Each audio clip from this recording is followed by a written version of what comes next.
Redskins on Monday Night Football. Al Michaels along with John Madden. John, I mentioned a moment ago that each team started out 1-0. We've known Parcells a long time. It's amazing to think only 7 guys predated the Parcells era in Dallas. He's only been the head coach for a little bit more than 2 calendar years. He'll never tell you he's happy.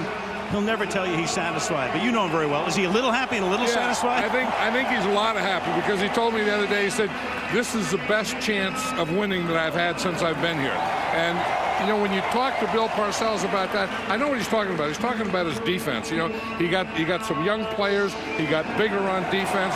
He got some better corners, and now he's playing that 3-man line. You know, that's what Bill Parcells is. Last year they were a 4-man line. They went to a 3-man line, and now this is a Bill Parcells team and a Bill Parcells defense. With Washington, we'll be talking about the quarterback switch all night long, but already they've gone from Patrick Ramsey to start the season to Mark Brunell as the new starter. Your thoughts on that? Well, you know, Patrick Ramsey was injured last week, and then Mark Brunell came in. And I think that Joe Gibbs just felt comfortable with Mark Brunell. Brunell felt comfortable, so Joe Gibbs said, that's the way that I'm going to go. I talked to Joe before the game, and he said, look, I don't want to blame Patrick Ramsey for our offensive problem. He said, I just want one of these guys to take over the job. That was one of the shortest leashes in history. To be continued. Back at Texas Stadium, our great pal and colleague Michelle Tafoya is now officially on maternity leave. She'll be giving birth to a bouncing baby boy in the next few weeks. And Michelle, we're thinking about you, and we miss you. And filling in Michelle's stead over the next few weeks will be Sam Ryan, who's done a lot of college football at ABC Sports. And Sam, we thought we would bring you in tonight because there is nary a touch of autumn on this 19th night of December, unless you're in a luxury suite. It gets better from here. Welcome, Sam. Doesn't get much hotter than this, Al. 92 degrees outside the stadium. But hey, it's 100 degrees inside. Now the air, there is an open roof here, partially open. Air does not circulate in the stadium, nor do they pump in any air. Bill Parcells said when he was coaching the New York Giants, the heat was a concern here, more of a concern now that his Dallas Cowboys play here in this stadium. So expect the Cowboys to roll in a lot of players, especially on defense, Al. And they did that last week, Sam, with great effectiveness. If I said December, John, I meant September. Obviously, it's been a long season, but maybe it might feel like December, but it feels like the middle of July right now. There's no way that this feels anything like December, I'll tell you that. Not at all. And in this stadium with the hole in the roof, there's no circulation in here. It's very still and very hot, obviously, as here we go, the end of week number 2. Tyson Thompson, a great-looking rookie out of San Jose State, maybe the fastest guy on the team. Nick Novak just signed as a kicker because John Hall is hurt, to put it in the air. And the Cowboys will take it from the 7-yard line. And the rookie Tyson Thompson, who had his moments in preseason, brings it out to the 30. That may be my favorite introduction. Al Johnson, Wisconsin. From the 30-yard line, here is Julius Jones. Picks up a couple. It'll be 2nd down and 8. Defense held the Bears to 1 touchdown last week. Was one of the most potent in the NFL last year. Bledsoe, quick toss out to the right side. Caught by Terry Glenn. Glenn escaping a couple of would-be tackles and is tackled at the 39-yard line. Sean Springs was one guy who almost got him down, but couldn't. It'll be 3rd and short. You know, one of the interesting matchups is going to be Greg Williams, the defensive coordinator of the Washington Redskins, against Drew Bledsoe, who he played for when Greg Williams was the head coach of the Buffalo Bills. And you know, and Drew says that he knows Greg Williams, he knows what he's going to do, and Greg Williams says, I know Drew Bledsoe, and I know what we have to do against him. That's the internal chess match tonight on 3rd down and 1. Bledsoe spent 3 years at Buffalo, 2 of those under Williams. And they're going to go to the air on play action, and that is caught by the tight end, Brett Pierce, the 2nd tight end. And number 1 guy is Jason Witten. Actually, he'd be 3rd behind Dan Campbell. So on 3rd and 1, a little fake to the back, and then a pass for a 1st down. I'll tell you, that was a great call. The Washington Redskins go into 5 defensive linemen.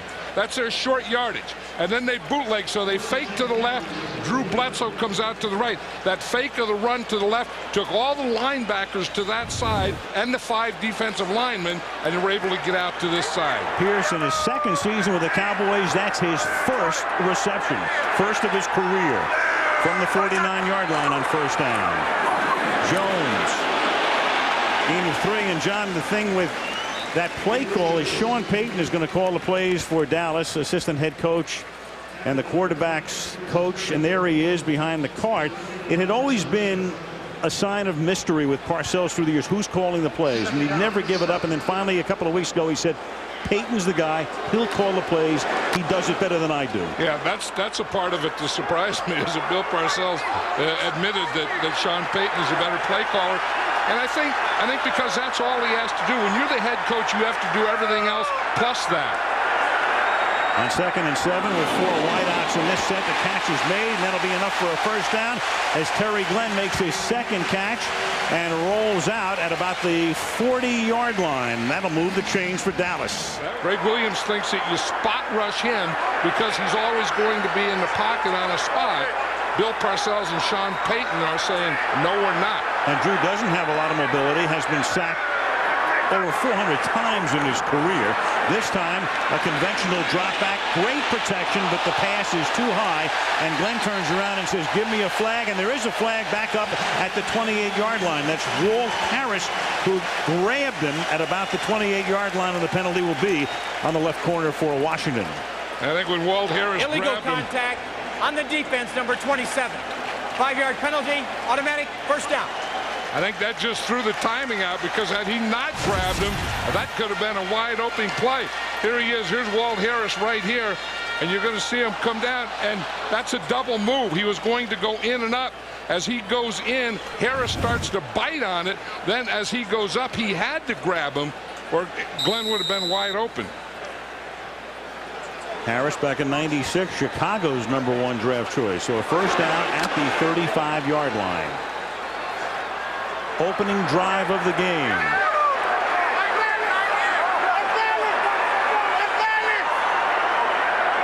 And Bledsoe's going to take a timeout. Right, in 674th game that would have been. Now that was some football, huh? Counting preseason, counting a lot of stuff. First and 10 from the 35-yard line. This is Julius Jones to the 34-yard line. Julius Jones was picked in the 2nd round. He played his college ball at Notre Dame. His brother is Thomas Jones, who had a big day for the Chicago Bears yesterday and had played with Arizona and Tampa Bay. And the Cowboys liked him. Parcells took a long look at him. He was hurt the first part of last season, but once he got healthy, he was tremendous in the second half of the year, including a fabulous Monday night game at Seattle in December. Well, how about a 3-week period there where in 3 games he carried the ball over 30 times in each game? They found out about him in a hurry and carried with great effectiveness in those 3 games. Mom and Dad, Thomas and Betty, are here. Yeah, how about proud parents? Wow. Well, Thomas Jones had the 2nd best rushing day in the league yesterday. Only Sean Alexander of the Seahawks rushed for more yardage. Third and 6, and here's the blitz. And they give it to Jones, and they exploit that blitz as Julius takes it to the 21-yard line. You know, and that's a pretty good idea, because Greg Williams knows that Drew Bledsoe is going to be in the pocket, or he thinks he's going to be in the pocket. So instead of rushing from the edges, he wants to rush up the middle. So what the Cowboys do is they let him rush up the middle, and then they just wait off that inside and run the ball off tackle. And that was very costly as you watch the folks clapping from the stands, because Pearson Prelo was the guy who was blitzing, and he has pulled up holding his hamstring. Pearson Prelo is the starting strong safety. He came over from Buffalo. Of course, that's part of that Greg Williams connection. Either pulls a hamstring or cramps up here, but he is on the bench, backed up by Matt Bowen. Right there, you see him grab it.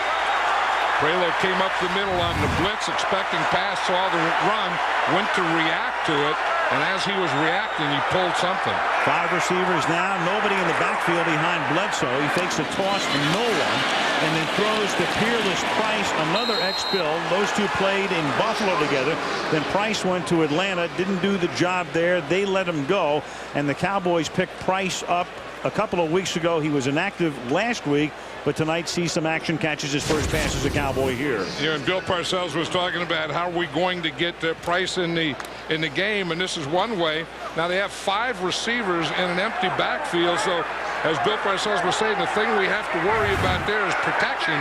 So if you're worrying about protection, you throw that short, quick pass. Price's first reception as a Dallas Cowboy is a 1-yard loss, and that is slung out of bounds. Witten is over on the sideline, the closest receiver. And the Cowboys, who picked up 4 first downs on this drive, will now be facing a 3rd and 11.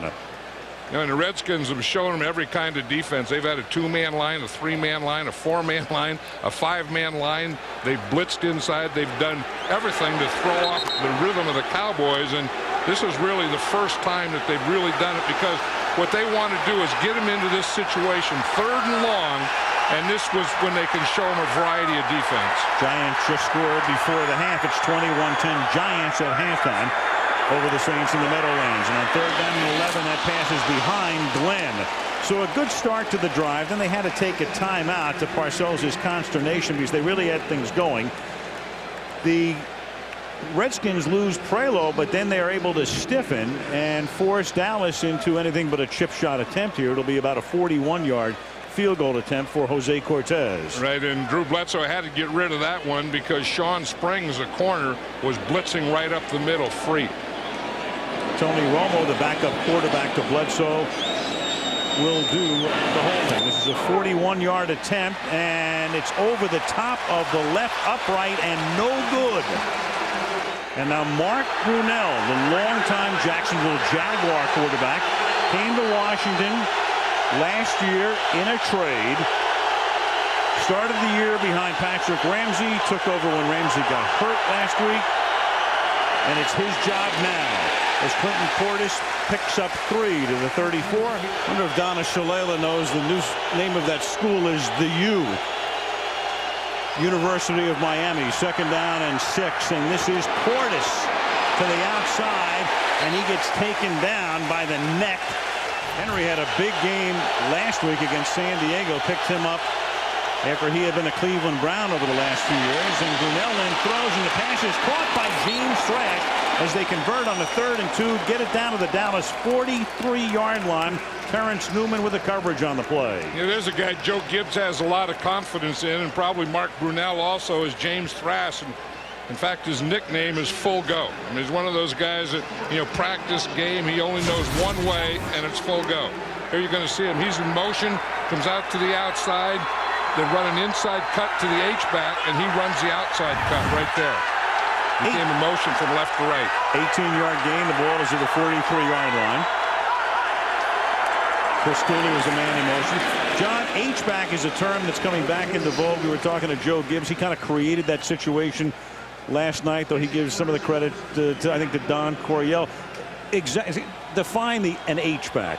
Well, it's really the second tight end that does all the movement. Usually isn't on the line of scrimmage. You have a tight end, then you have an H-back. Now you take Cooley as the H-back, and he can line up at tight end. He can line up in as a slot. He can line up in the backfield. He can line up in a wing. But it's to balance your offense. 2nd down and 9. Brunell under pressure gets it away, and that is caught by the tight end Robert Royal, who stopped a yard shy of the first down. And Roy Williams on the safety blitz leveled Brunell as he got it away. Yeah, you look over there, that's the old Redskin thing, to bunch right. Look at them, they have everything over here. This is where their receivers are. Here comes Roy Williams to that side because they know they're getting a bunch release. Mark Brunell was looking to throw that way, so even though he's a left-hander, that becomes his front side. 3rd down and 1 from the 34-yard line. And it's flipped back to Clinton Portis, and he will get the first down as he takes it to the 30-yard line. I'll guarantee you that wasn't a play. That was a fouled up play. I have no idea what the heck it was, but Mark Brunell did a pretty good job with it. And, of course, Clinton Portis did because he gets a first down. You see, he kind of fumbled the handoff there. Then I think he was probably supposed to flip it out there, and then it was too late, so he just threw it out. Watch him, he kind of fumbles it, goes to the left, and said, I have to get that ball out of my hands and get it in Clinton Portis' hands. And Leroy Glover was diving over the center. Now Liddell Betts comes into the game in the backfield. Brunell throwing for the end zone, and it is knocked down at the last moment by Anthony Henry. The ball floated. Santana Moss had gotten position. He'd gotten behind Henry, but Henry was there to break it up, and that will be Brunell's first incomplete pass. Yeah, it looked like he was going to get Anthony Henry. He gives him a pump, and right here, Santana Moss has him by a couple steps. Brunell just throws that one a little short. Had he gotten that one out there, a good pump, now had he put a little more on it, gotten it out there a little more, that would have been a touchdown. 2nd and 10 from the 29-yard line. Brunell, who used to run with great effectiveness, this time is forced to run and is out of bounds. In fact, Brunell leading the league in passing yardage and in rushing yardage for quarterbacks back in '96. And you always played Mark Brunell a lot like they play Michael Vick now. You always played him to run to the left because usually the running game would be to the right, and then he would bootleg or play action to the left. 3rd down and 8. This drive started at the Washington 31-yard line. Brunell out of the shotgun, a formation Washington did not use at all last year. And maybe that's one of the reasons. Brunell loves the shotgun, but that win was able to blitz. They did not run a single play out of the shotgun last year, and their first play this year is that. You see, it was not only a blitz, but it was a stunt. You're going to see Dat Win come around in the outside. See, he starts in the middle. Now watch him come in the outside. The back picks up the inside guy, and no one picks up Dat Win. You know, Mark Brunell can't be looking at a stunt in front of him. He has to be looking upfield. 12-yard sack. That forces a punt instead of a long field goal. Andy Groom, first-year player out of Ohio State, took over when Tom Tuchel was hurt in training camp, and he would deaden that one at about the 12-yard line. They'll down it at the 14. From the 14-yard line, Dallas begins this drive with 4:25 left in the period. Julius Jones swings to the outside, breaks a tackle, and then picks up 9 yards. Lamar Marshall couldn't get him down in the backfield. Let's get a report on Prelo as we go down to Sam Ryan. Well, Al, you mentioned Prelo played for Greg Williams in Buffalo. This is his first year with the Washington Redskins, and he's already out of the game. The news is not good for him. He has a pulled right hamstring. That was suffered on the first Dallas series. After he pulled it, you could see he grabbed his leg almost as if he knew right away. They are icing it right now, but the word is that he is done for the game, Al. So Prelo finished. That means Matt Bowen will see most of the action at strong safety. Number 41. It's 2nd down and short here. And they give it to Jones, who can move to the outside. He can take it through the inside. He can catch passes. And, you know, you're never going to make a guy a star after a half season, but you're looking at a guy who you think is an emerging star. He's right there. Well, and then when you meet him, you really like him. I mean, he's one of those bright-eyed guys, you know, always has a bounce in his walk, and you know he's happy, and he just looks like a guy that is very, very anxious to please Bill Parcells. And tonight, if he can gain 88 yards rushing, he'll go over 1,000 for his first 10 games. We'll show you in a little while. That is a very elite and illustrious company if he joins that fraternity. Takes a swing pass here, and that's a great open field tackle. Walt Harris coming up and saying, hey, kid, you know, you're in your 2nd year. I'm in my 10th. I've seen that move before.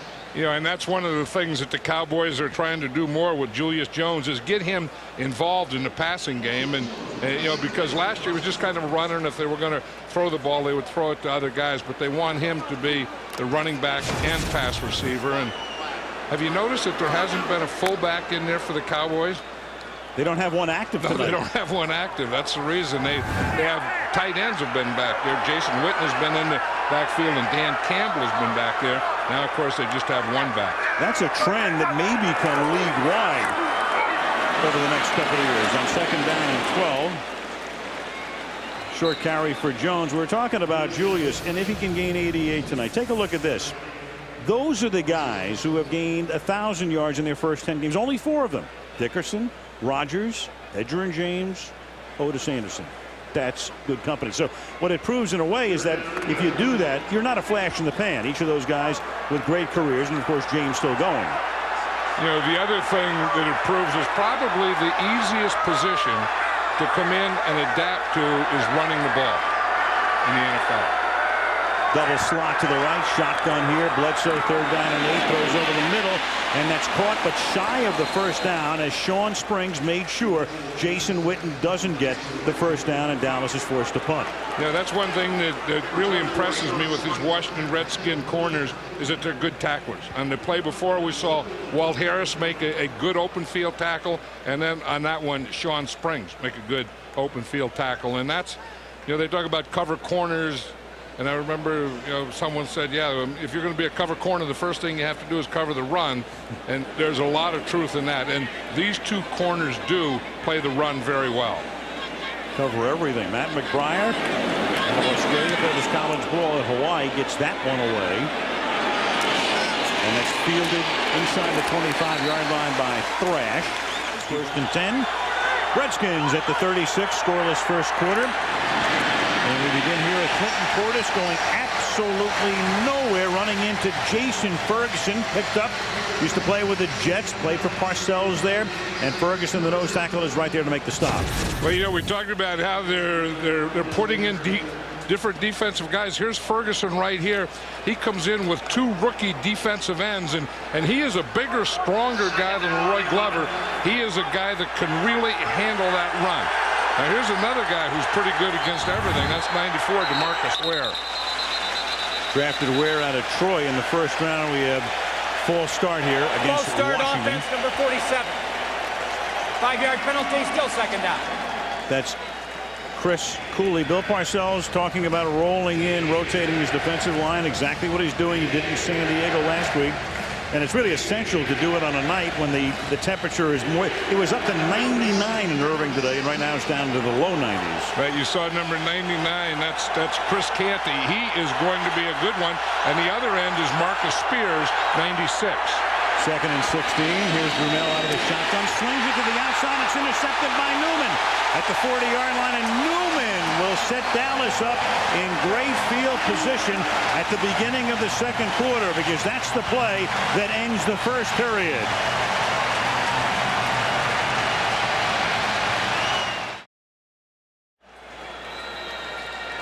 Terrence Newman picking off that pass that ended the first period, and as the teams change ends here, the ball is at the 31-yard line of the Redskins. Anthony Thomas has come into the game as the running back. Julius Jones will get a breather here. And the ex-Chicago Bear goes nowhere, loses a yard and a half, tackled by Marcus Washington. Back to the pick we go. And the first thing, Mark Brunell has a bad read here, because you're going to see Terrence Newman is up in a cover 2 as a corner. James Thrash is a slot, and he's going to run an out. I think Brunell thinks that Newman comes with the inside guy. You see, he starts, and then he has that short outside, because Keith Davis, his safety, is over the top. So he can play aggressively on anything and everything underneath. Mark Brunell did not read that cover. You saw Patrick Ramsey, the man that Brunell supplanted, on the left. Back the pass goes Bledsoe, swings it out here to Thomas. And Thomas gets taken down at the 32-yard line. When he did get hurt in 2001, that opened the door in New England for Tom Brady, and you know the rest. And it opened the door for Bledsoe to leave. He spent 3 years in Buffalo. They let him go, and now he gets reunited with Parcells, and this is 13th year in the league here in Dallas. Out of the shotgun, Bledsoe throws, and that's caught for a first down by Keyshawn Johnson, coming off a big game against the Chargers last Sunday. You see what they did is they got in shotgun. Now, Bill Parcells knows. That's the first thing he told me. He said, if Bledsoe's going to have any success, we have to protect him. Okay, you put him in shotgun, and you have 2 personal protectors right back there. That gives him time that he can not only look, but he can step up. And if you let him see the field, and you let him have clean feet, he'll do this to you all night. 16-yard gain. The ball is at the 15-yard line. Bledsoe has started 8 of 10. For 43 yards. The fake to Thomas. That buys time. Then Bledsoe has to throw underneath and goes back to Thomas, who takes it to the 11-yard line, about 5 shy of the first. Warwick Coleman, the linebacker, 57, makes the stop. If there's been any problem with Drew Bledsoe over the years, it's he's a real tough guy, and he's a pocket passer, and he'll hang in that pocket, and sometimes he holds the ball a little too long. And I know the coaches are always saying, get rid of it, get the ball out of there, don't hold the ball. But he still wants to make that completion and hold it as long as he can to get a completion. Last week, as you saw, they were perfect. 4 touchdowns on 4 trips into the red zone. They're in the red zone right now, and they give the ball to Thomas again. He takes it to the 10. That's going to set up a 3rd and 4. Marcus Washington in on the stop. Yeah, I'm really impressed with the way the Cowboys are calling the plays tonight. Sean Payton really has a great mixture because, you know, Greg Williams is one of these guys that wants to get you in long yardage and then come after you. Sean Payton hasn't let him do that.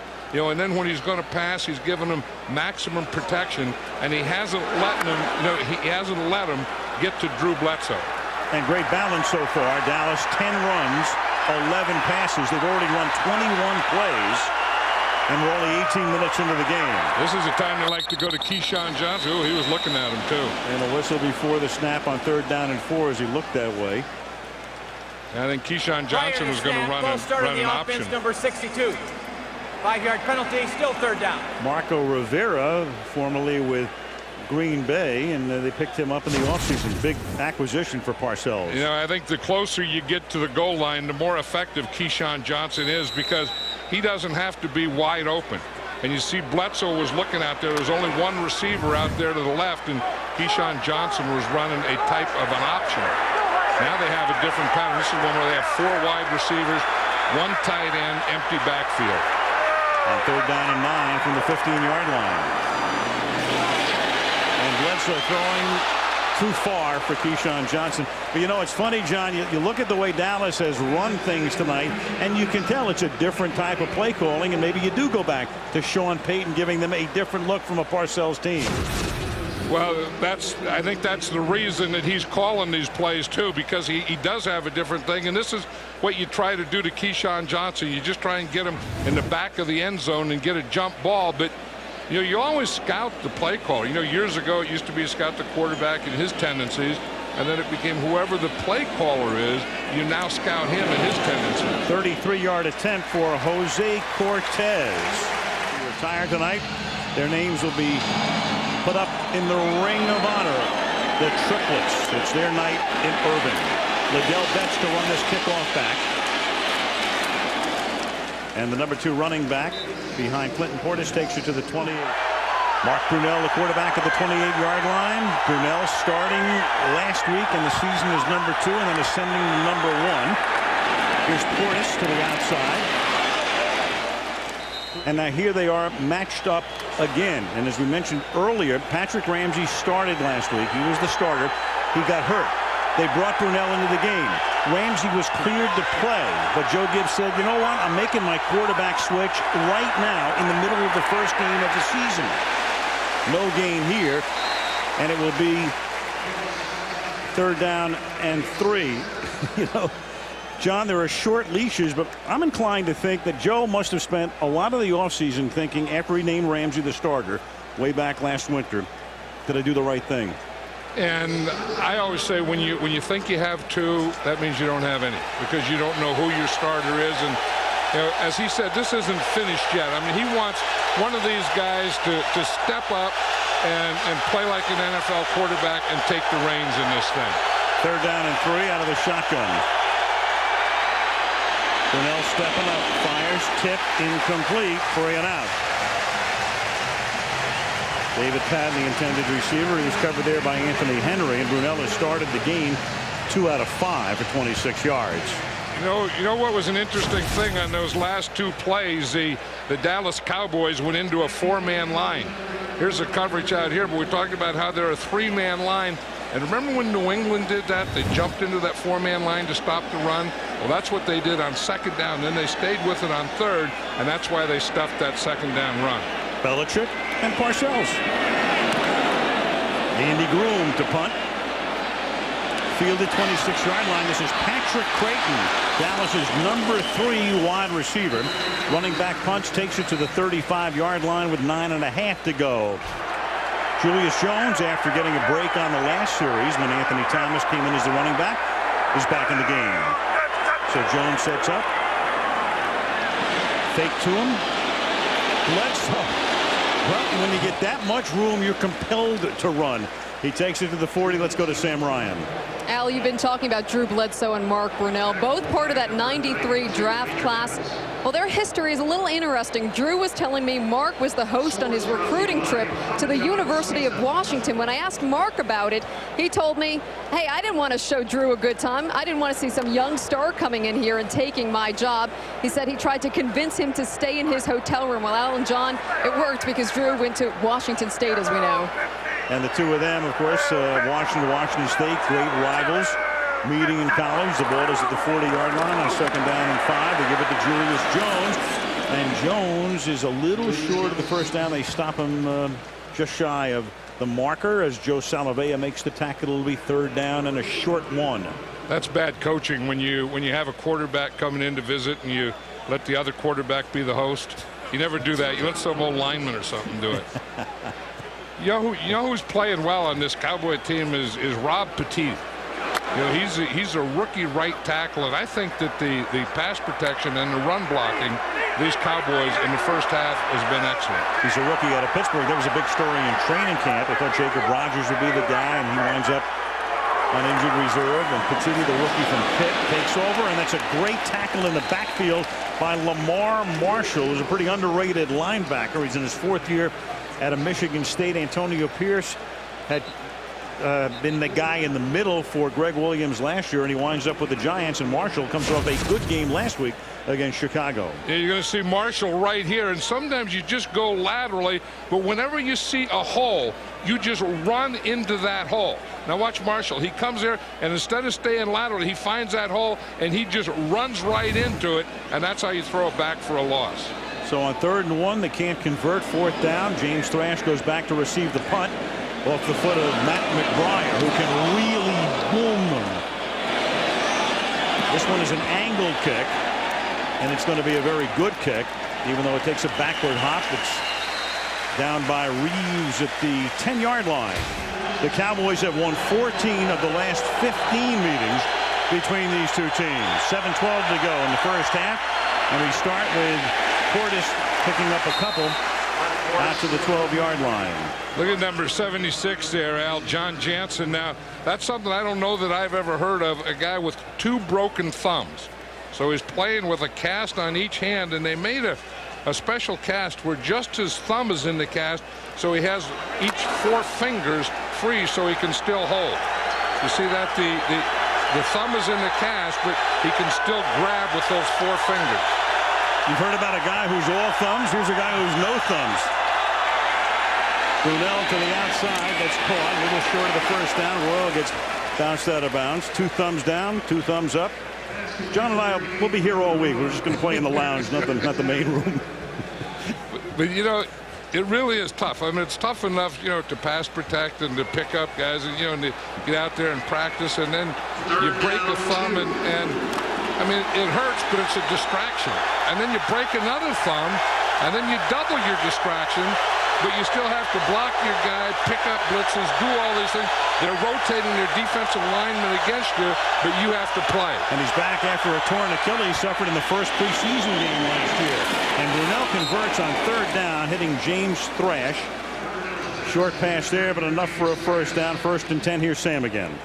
Hello, you were talking about those casts that John Jansen is wearing on both of those thumbs. These are carbon fiber casts. They're really lightweight. He told me they took molds of his hands last week on Tuesday, the position that he wanted his hands during the games. His wrists and thumbs are supported, yet he does have movement of those other 4 fingers in each hand.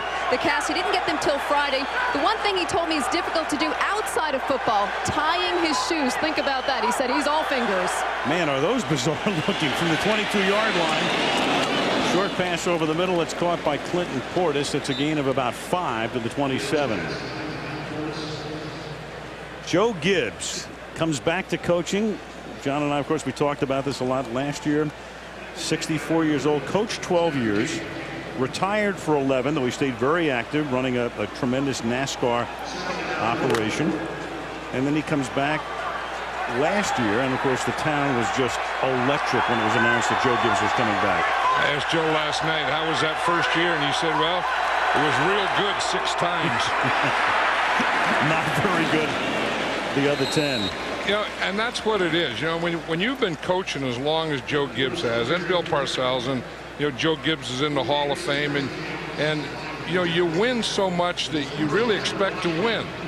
So when you win, that's what you're supposed to do, and you don't really get the high of winning, but the loss of losing, because you don't expect to lose, and then you lose. I mean, that just eats your guts out. Yeah, and that's what Parcells said. He said winning's about the same, but when we were talking to Bill a couple of weeks ago in Seattle, he says losing's worse than ever. Yeah, and winning is kind of lessened, I think. I mean, I don't think the wins are as big.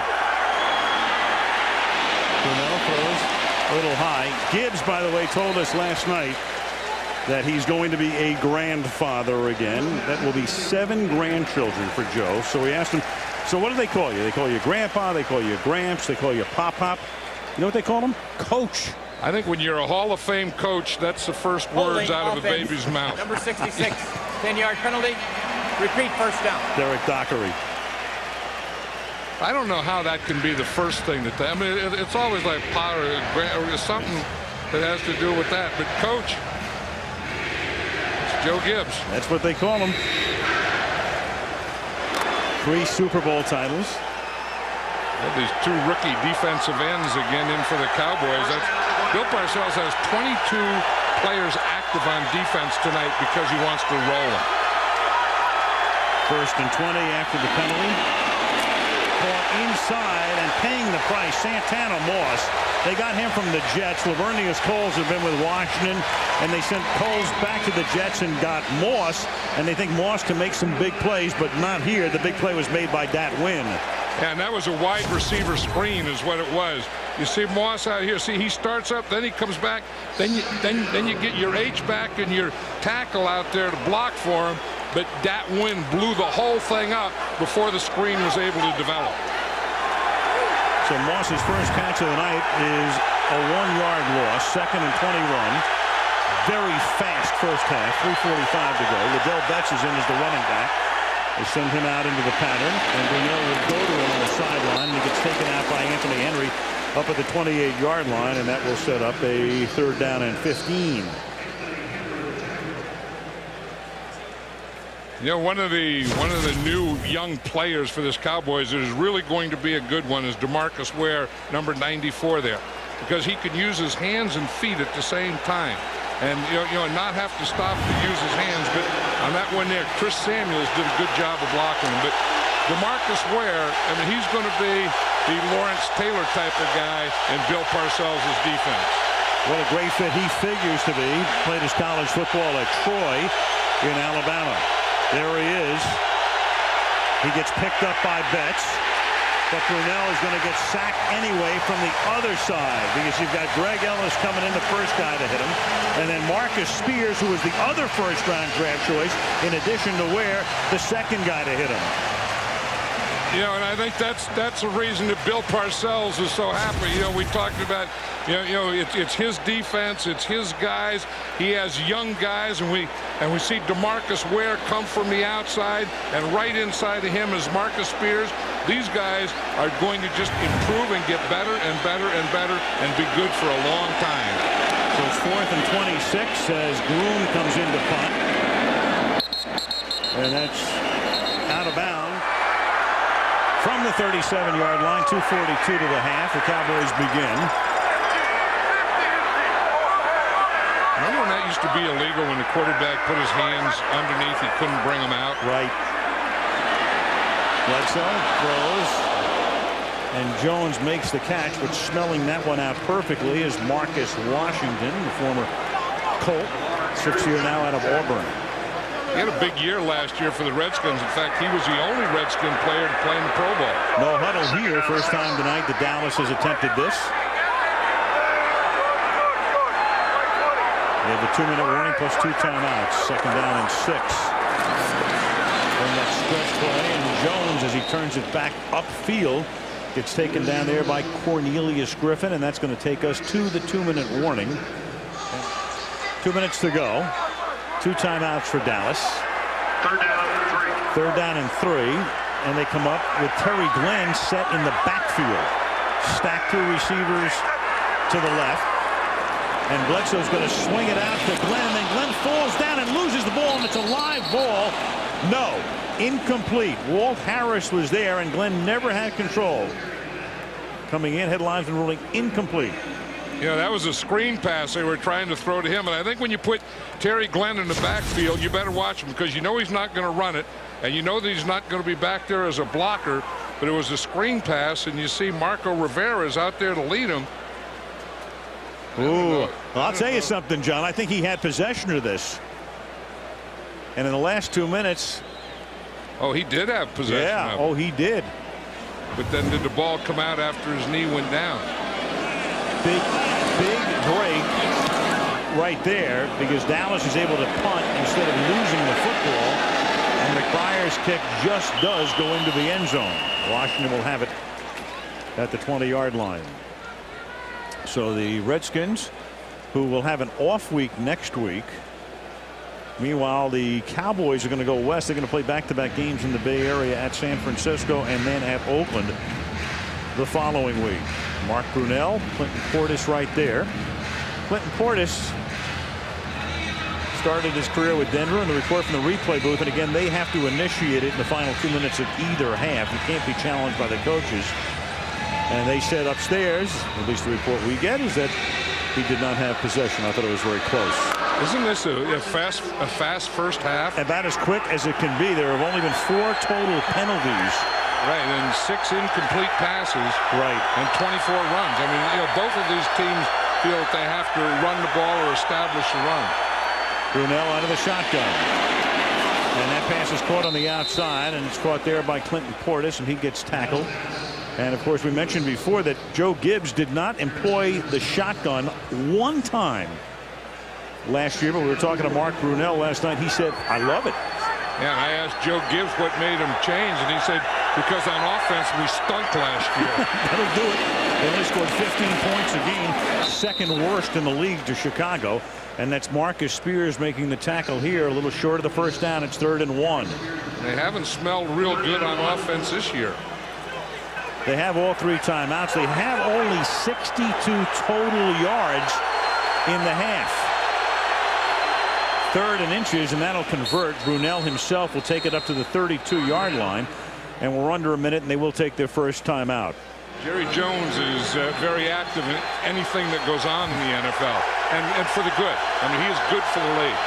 And you're wondering what he's down on the field at the end of the first half. Remember, they had the halftime ceremony with Aikman and Irvin and Emmitt Smith, and you've got a whistle here for a false start before the snap. And you wonder when they're going false start offense number 60. 5-yard penalty, still first down.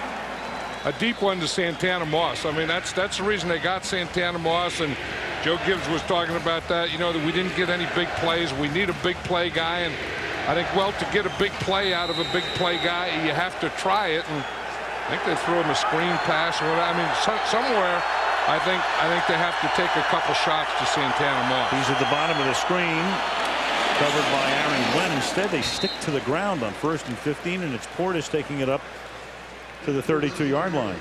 You know, both of these teams are almost scared to death of long yardage, you know, because they know that's when they're going to get, you know, the heavy pass rush and the blitzes and the nickel defense and those kinds of things. So they're trying to stay in manageable down and distance. 2nd and 11. Brunell, who last year started as the starter, going deep, and that is knocked away, intended for David Patton, the ex-Patriot, by Anthony Henry. Anthony Henry, the ex-Brown. You've got a holding call, meanwhile, back in the backfield, a holding call against the Washington Redskins. Yeah, we talked about additions to this Cowboy team, and you know, and the young guys. Offense number 61, 10-yard penalty. Still second down. Casey Roback, the center. I was saying the young guys, the defensive line, the linebackers, but I'll tell you this, Anthony Henry is a real positive addition because they were a little weak at that corner last year, and I think that caused a lot of other weaknesses. Now, because of him, I think they can get their safeties closer to the line of scrimmage. I mean, he made plays like this against the Chargers all day. 2nd and 21. 24 seconds and 2 timeouts. And they're going to be content to go down by 3 and into the locker room as they give it to Liddell Betts, who takes it up to the 27-yard line. You know, you don't know if we're seeing here in this first half, if we're seeing great defense or just conservative offense. Little of both, maybe. Yeah, I mean, the tackling has been excellent. I think the play calling has been a little conservative, especially on the Redskins side. Dallas took that timeout. They have a chance to get the ball back. Then midway through the season, they went to Ramsey. Then they started this year with Ramsey, and our good pal and the great Tony Kornheiser had a great column last week. The last line of which was talking about the quarterback switch. He said, "Welcome to last year." And someone else said, if Brunel was the answer, what's the question? What's the question? And Betts just fumbles the ball. And Dallas has it, and that's Keith Davis with 9 seconds on the clock at the 35-yard line. So they're not quite, but almost in field goal range right now as the Dallas Cowboys come back with a chance to add to that 3-point lead. You know, that's why you need a safety like Roy Williams, who's going to give you big plays like this. I mean, when he hits you, everything is going to be flying, including the ball.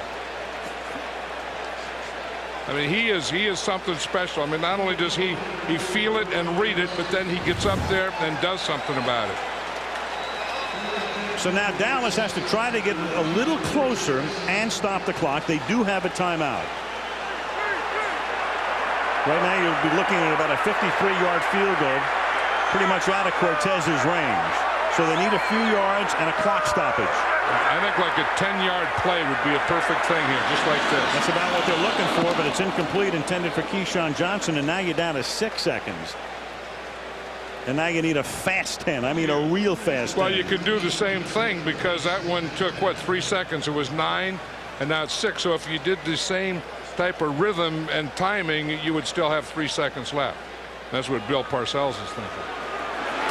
Second down and 10 at the 36-yard line. 3-0 Dallas. 89 yards of total offense. And the Redskins are playing a very soft defense here. They're giving them the 10 yards. Yeah, they rush 4. And that pass is caught, and then it is lost by Patrick Creighton, but he stayed in bounds. He couldn't get out of bounds, and time will expire. I think he just tried to dump the ball off out of bounds, but they couldn't stop the clock. John, you think about all of the old Cowboys from the Landry years, and then you've got these Cowboys, and very neat that all three go into the Ring of Honor together. Yeah, and they were so special because they really played as a team. I mean, they were the triplets and they were the leader of the team. But you think of Michael Irvin, you know, being a great receiver, but he was a great team guy. I mean, he was kind of the heart and soul that got everyone going. And Troy Aikman was so accurate. I don't know that there's ever been a guy more accurate than Troy Aikman. And you talk about a tough running back. I don't know that there's ever been a tougher running back. Well, maybe Walter Payton, but Emmitt Smith was one of the toughest running backs of all time. Sure, remember that performance in New York with a separated shoulder, and didn't matter. Nothing could stop him. I was there. There was only one time that I've been a broadcaster in my life that I ever went into a locker room after a game to congratulate a player, and it was Emmitt Smith on that day. I mean, and he was out, and they were putting ice all over his body, and he had IVs in both arms, and you know, and he doesn't remember anything. But you know, I said this is one of the greatest performances that I've ever seen in my life. Oh yeah, no question about it. And he turned in any number of them. He was tremendous on Monday night. He rose to the occasion. Didn't matter what day of the week it was, but like Jerry Rice, he saved some of his best games from Monday, and the guys are going to come up here and visit with us in the third period. And that'll be nice. But you know what's exciting? Just look at this crowd. I don't think that a person left their seat during this halftime. Right. I don't remember. I don't think that I've ever seen that before in my life. I mean, I was sitting here watching this thing, and I was looking at the crowd, and I thought this crowd may be bigger at halftime than it was sometimes during the first half. Everybody's happy about that except the concessionaire. You're right. Everybody stayed. Let's check in now with Sam Ryan. Sam? Well, Al, I spoke to both coaches at the half, starting with Joe Gibbs. I asked him about his defense being on the field almost 17 minutes in the first half. In this heat, he said the reason for that, turnovers. We turned the ball over twice. For his offense, struggling to move the ball in the first half, he said we have to do a better job with the ball. As for Bill Parcells, he said, hey, we are struggling just like they are, despite having the edge in time of possession and decent field position. He said we've slowed down a bit. We got to get a running game going. Al? Yeah, that's a good point in the sense that you think of Julius Jones as their stud out of the backfield. He's carried 11 times for 42 yards. On the other side, you've got Clinton Portis, 9 carries for 31 yards. You only had 104 yards of total offense for Dallas and 85 yards, John, for Washington. Right, and I think, you know, part of it is real good defense by both teams, and another part of it has to be this heat. I mean, you know, it's tough. It's tough to play. It's tough to play full speed. It's tough to do all those big things that you want to do. I mean, I think maybe the first team that makes a big play is going to win this thing, and maybe the first team that tries to make a big play may get the big play and win this thing. Has that feel? It was 99 degrees this afternoon in Irving, Texas, and right now, well, it's cooled off to, I don't know, at 91. Yeah, but down in the field, yeah. Look at it. It's 100 degrees down in the field. Yep. Any way you look at it. As a lineman, you know, they say, you know, good weather for this. This is a lineman's hell.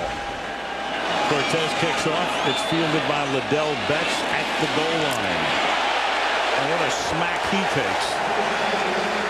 Up at the 13-yard line from Brett Pierce, who caught the first pass of the night for Dallas in the first quarter. Numbers, rushing yards about even. Passing yards, Cowboys with 57, but that's 24 more than the Redskins. Talked about total yardage, and the turnovers, that second turnover did not hurt the Redskins because it came at the end of the first half and Dallas couldn't capitalize it.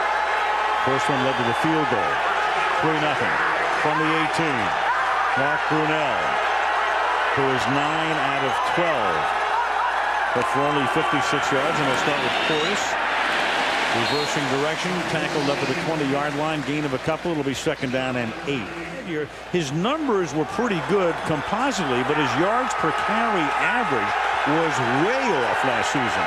He didn't look like the same guy at Washington as he was at Denver. 2nd and 8, they fake it to him, and then Brunell throws out to the left side, and that's caught by Robert Royal. You go back and you take a look at what Portis did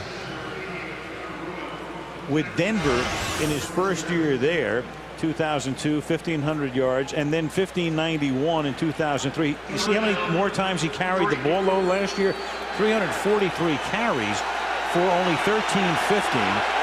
Only player in NFL history a year-to-year increase of 50 or more carries, but 100 yards less rushing. It was a totally different type of offensive line, the Denver Broncos, and the types of things they do, and the types of things the Redskin offensive line does. 3rd and 3, and Brunell rolling to his right, throwing, and that pass is incomplete. Going down to the ground to try to get it was Santana Moss, who's been limited to 1 catch in the game for no net yards.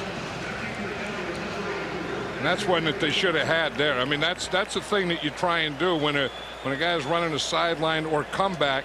You try and lead him back, and Santana Moss has to come back and get that one. I think Mark Brunell threw it exactly where it had to go. This will be Andy Groom's 4th punt of the game. And it's a very short one. That's going to sit Dallas up in pretty good position, except he does get a decent bounce, and then Creighton runs it back. And there's a hit at the end of the play, or at least the crowd thinks there was, at the 40-yard line, but there is no flag. And Dallas will take over at about that spot. Cowboys start track tonight as we take a look at Bledsoe. 16 attempts, 57 yards. So he's averaging less than 4 yards per attempt. Jones is averaging 3.8 per carry. And Glenn would be their #1 receiver. 7 different Cowboys have caught passes tonight, but Terry 2 for 14 yards. Cowboys are changing their center now. Andre Gerard is in there. He's a bigger, stronger guy than Al Johnson. Gerard moved over from guard where he played last year, and Jones is able to break one, but a flag is down, and maybe that's the reason he was able to break one, as he picks up 14 pending the call from the referee Larry Nemmers. If you're going to break one, that's where you're going to break it, on the left side, because that offensive line, Flozell Adams and Larry Allen. Number 76. 10-yard penalty. Repeat, 1st down. Adams are so good, and Flozell Adams is so good at holding. You know, that offensive line, I was watching them the other day in practice, and they look better than I've ever seen them. Here's Flozell Adams here, and you say, holy moly, that's a pancake. You got to let a guy do that. Yeah. Did you see what he did? Yeah. I mean, he just got his hands inside, boom, just put him right in the ground. What the heck is wrong with that? Yeah, and that's why Adams was arguing the call. He says, what do I have to do? Oh, no, that's a block. That's what, I mean, you live for those things. 1st and 20. With a toss back to Bledsoe from Jones. And out in front is Terry Glenn for the touchdown.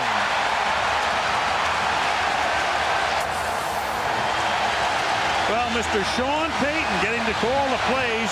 1st and 20, and goes to the back of the playbook for the night's first touchdown. You talked about a big play, had it be coming. Who's going to get it first? The Cowboys got it first. Hands off here to Julius Jones. He pitches back to Bledsoe, the flea flicker. Terry Glenn is behind everyone, and Drew Bledsoe makes a perfect throw. That's what you get when you get a guy like Sean Taylor, the safety there. He's a very, very aggressive guy, number 21. He is going to take a little bite on any run action. He bit, so does Sean Springs. Cortez converts. There's a number you can donate by calling that number, NFL Hurricane Relief Weekend. Drew Bledsoe and Terry Glenn played together in New England. They linked there for 21 touchdown passes, 21 touchdown receptions for Glenn. The only guy who's caught more touchdown passes from Bledsoe throughout his career would be Ben Coates, who is on the receiving end of 45 as Liddell Betts brings this back to the 32, and a flag is down.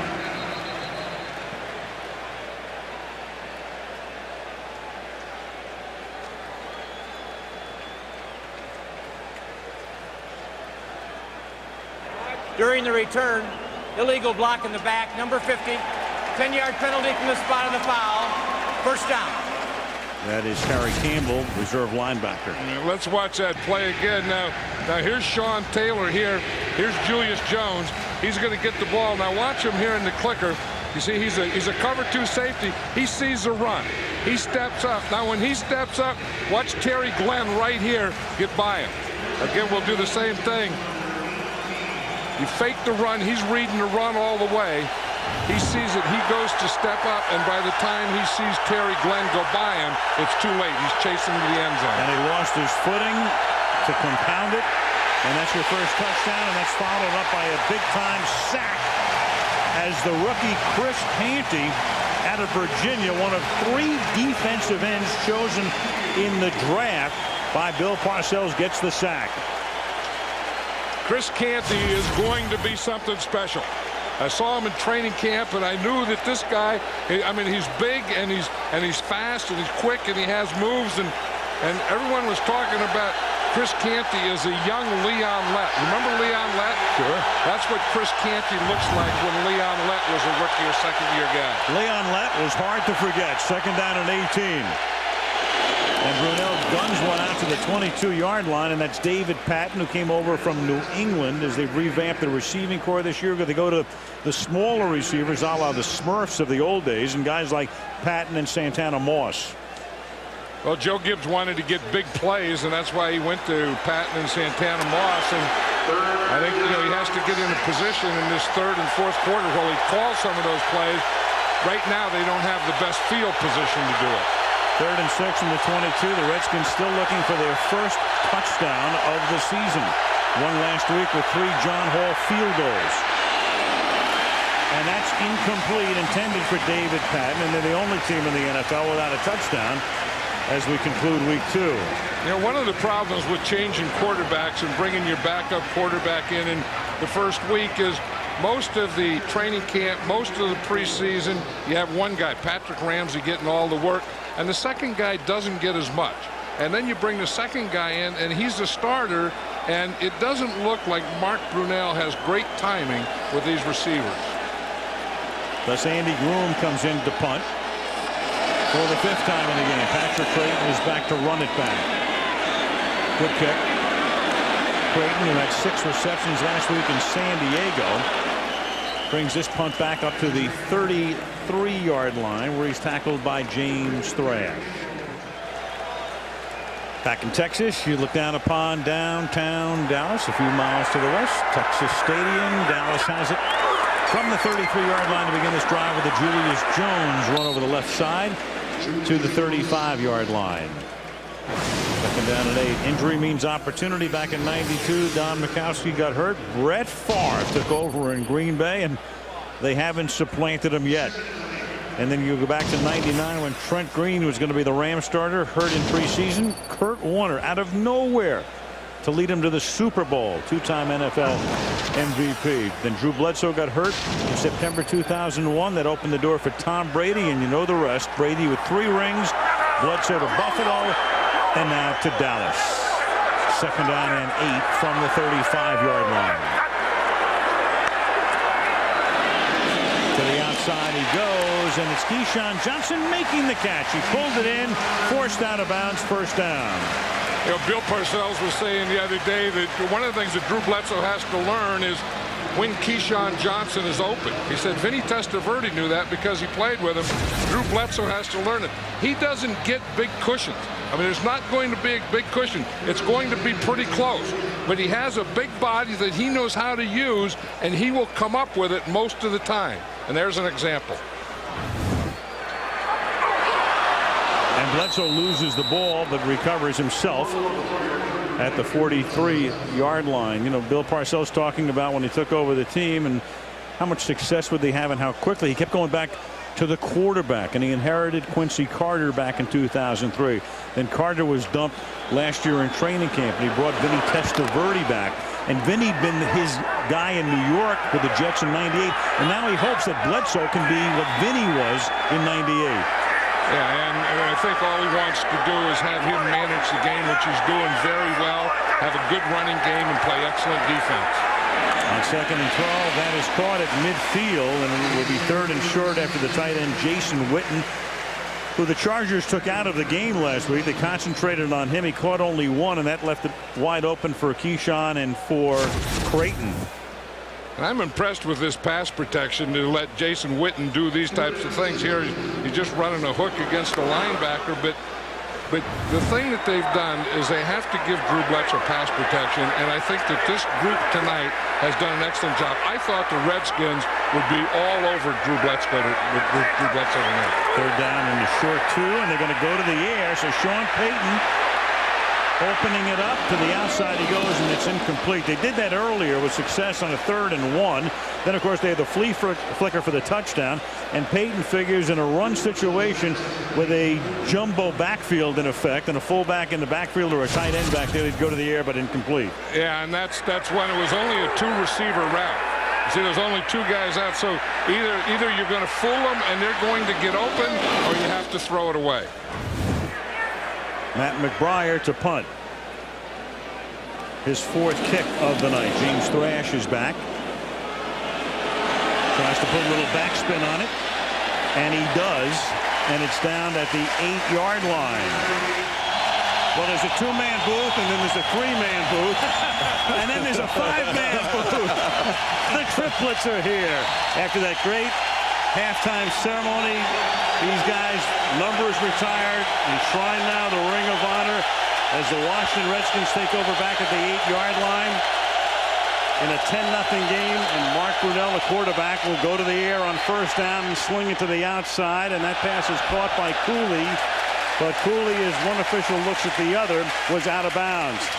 Emmett, start with you. Just your feelings, the emotions after that great halftime ceremony where nobody went to the concession stand. Well, I tell you what, I was a little teary-eyed for a second there, and it got a little emotional when you start seeing the highlights of Troy and Michael coming down, and then all of a sudden they show your highlights, and you hear. That's what he really liked. then you start realizing like something serious is about to happen. So I mean, it was a great moment. It really was. Yeah, the crowd was. I mean, they were stoked before the game about this. As Brunell throws to the outside here, and that pass is incomplete, and a flag is down on the play. And Michael, what is it? You were here the longest. You were here from '88. You were here when things were tough, and you've got a personal foul here defensively. Helmet to helmet, roughing the quarterback against Dallas.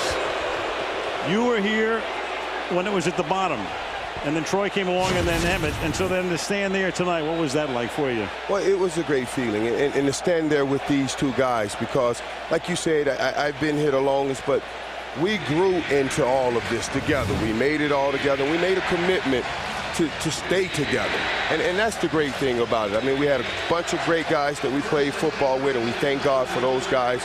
But it is truly a blessing to go on with my very good friends right here, Emmett and Troy. Michael was here and when Tom Landry was the coach, and he left in '89, and then Jerry Jones bought the team, and Jimmy Johnson came in, and Troy Aikman became the #1 choice in the draft.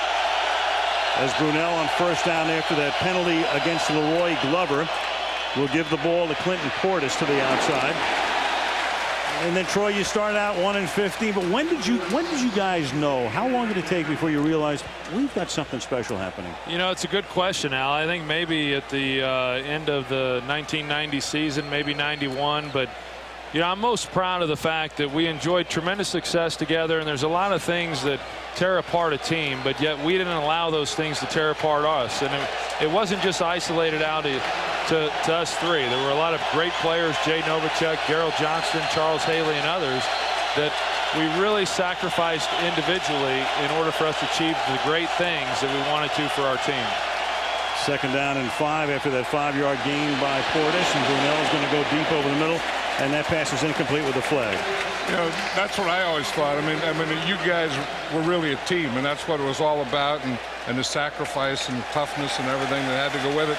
I remember Norv Turner when he was the offensive coordinator. I saw him up here, you know, before a game, and I said, "What are you going to do today?" I thought, "Well, you know, I'll get a nugget here." And he said, "Well," he said, "Troy's going to get it." No, Troy's going to get it. He's going to hand it to Emmett and throw it to Michael. Well, that's you know pretty what? good. Here it is, right here. And the guy who's been overlooked in all of our successes, one, Jimmy Johnson. Yes. 2, Norv Turner, because Exactly. without either one of those guys, there's no doubt in my mind that we would have been able to go on and have the success that we had. And I know that both Michael and Emmett agree with that. Yes, I remember once talking to you about it and saying, you know, there's not enough quarterbacks in the league to go around 32 teams. There's not 32 top quarterbacks. And you said, I'll tell you what's fewer than quarterbacks. Yeah. You said quarterback coaches. Second and 15 after the holding call, and that's Portis. And, you know, Troy, I was thinking about, you know, you've got free agency and you've got Jimmy leaving prematurely. You guys must muse about how many you might have won. Well, we do at times, but you know what, John, you're absolutely right. I think there's very few guys out there that can really put an offense together that allowed guys like us to have the success that we had. And let's not discount what Jerry Jones meant to this organization. He was willing to do anything that he could, and there's not a lot of owners in this league that will commit themselves to win the way that he does. Third down and 12, and Brunell on 3rd and 12, flushed out, thrown against the grain, and that pass is caught by Moss deep downfield on a 3rd and 12 to the 38-yard line. Little improvisation. Hey, he did a great job of scrambling around and buying himself some time and finding a wide open guy. Unfortunately, coverage broke down. Well, you guys are in the broadcasting business, so, you know, we've got 3 analysts right here. Emmett? Well, I'm not as good as these 2 gentlemen behind me, but, you know, this is my first time up in the booth actually looking at a game up here and calling it as I see it. So, you know, like I said, he did a great job of buying time. 41 yards. Of course, Troy works with Joe Buck, Fox's #1 team. Michael, part of the family at ESPN, and Emmett now with the NFL Network. Yes, yes. Enjoying my time over there with Rich Eisen and Terrell Davis on Mondays. From the Troy, I think your name is right under the booth here. Hey, that play clock went dead. They did. They got a delay of the game. Guys, great night for you. Go back and enjoy the rest of the evening. Thank you guys very much. Great to be here to see you all. Good to see you. Congratulations. Okay. John, you've always been the best. Thank you very much. Thank you. Great. Troy. Thank you, John. Thanks, Michael. Good seeing you, everybody. Troy Aikman, there he is, enshrined in the Ring of Honor. Emmett Smith, Michael Irvin. That's the way it should be. The triplets go in together on this very special night at Texas Stadium.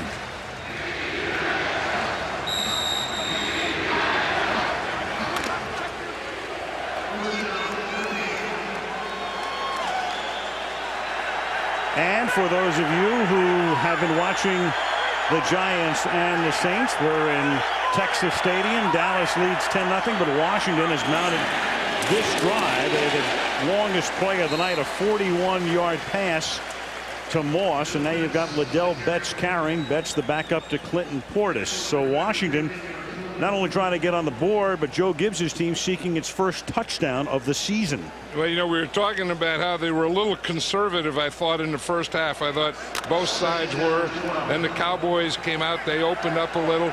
And now on this drive, the Redskins are opened up. And what they needed was that pass that they got that out and up to Santana Moss. And that came on a 3rd down and 12.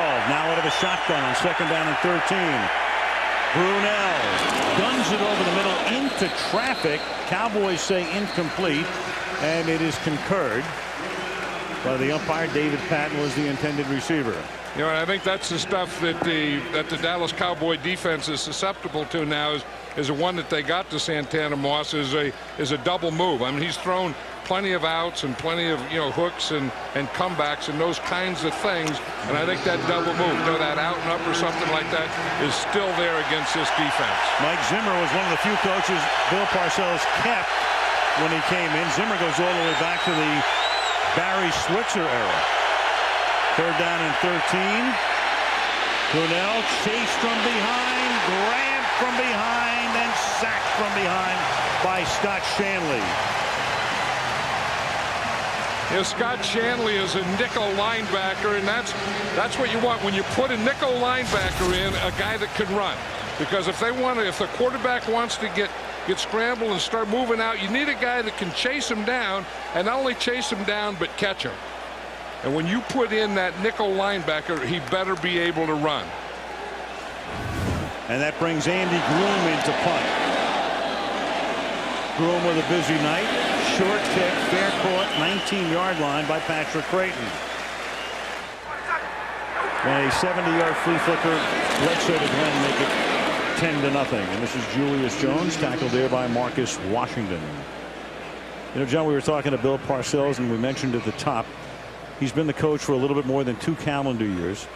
There are only 7 guys from the pre-Parcells era. So we bring it up yesterday. We go, Bill, 7 out of 53 in 2 years. And typical of Parcells, he had a 1-word response. Good. 2nd down 10. He probably thinks there should be 4 or 5.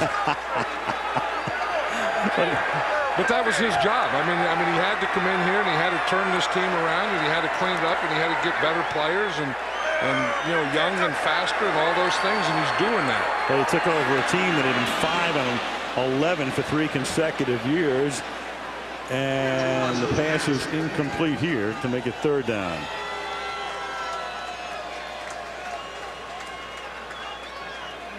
You know, and the guys that he brings in are a lot of players that have played for him at other places. 34, in fact, have played for Parcells with more than 1 team, and that is the most of any coach in history by far.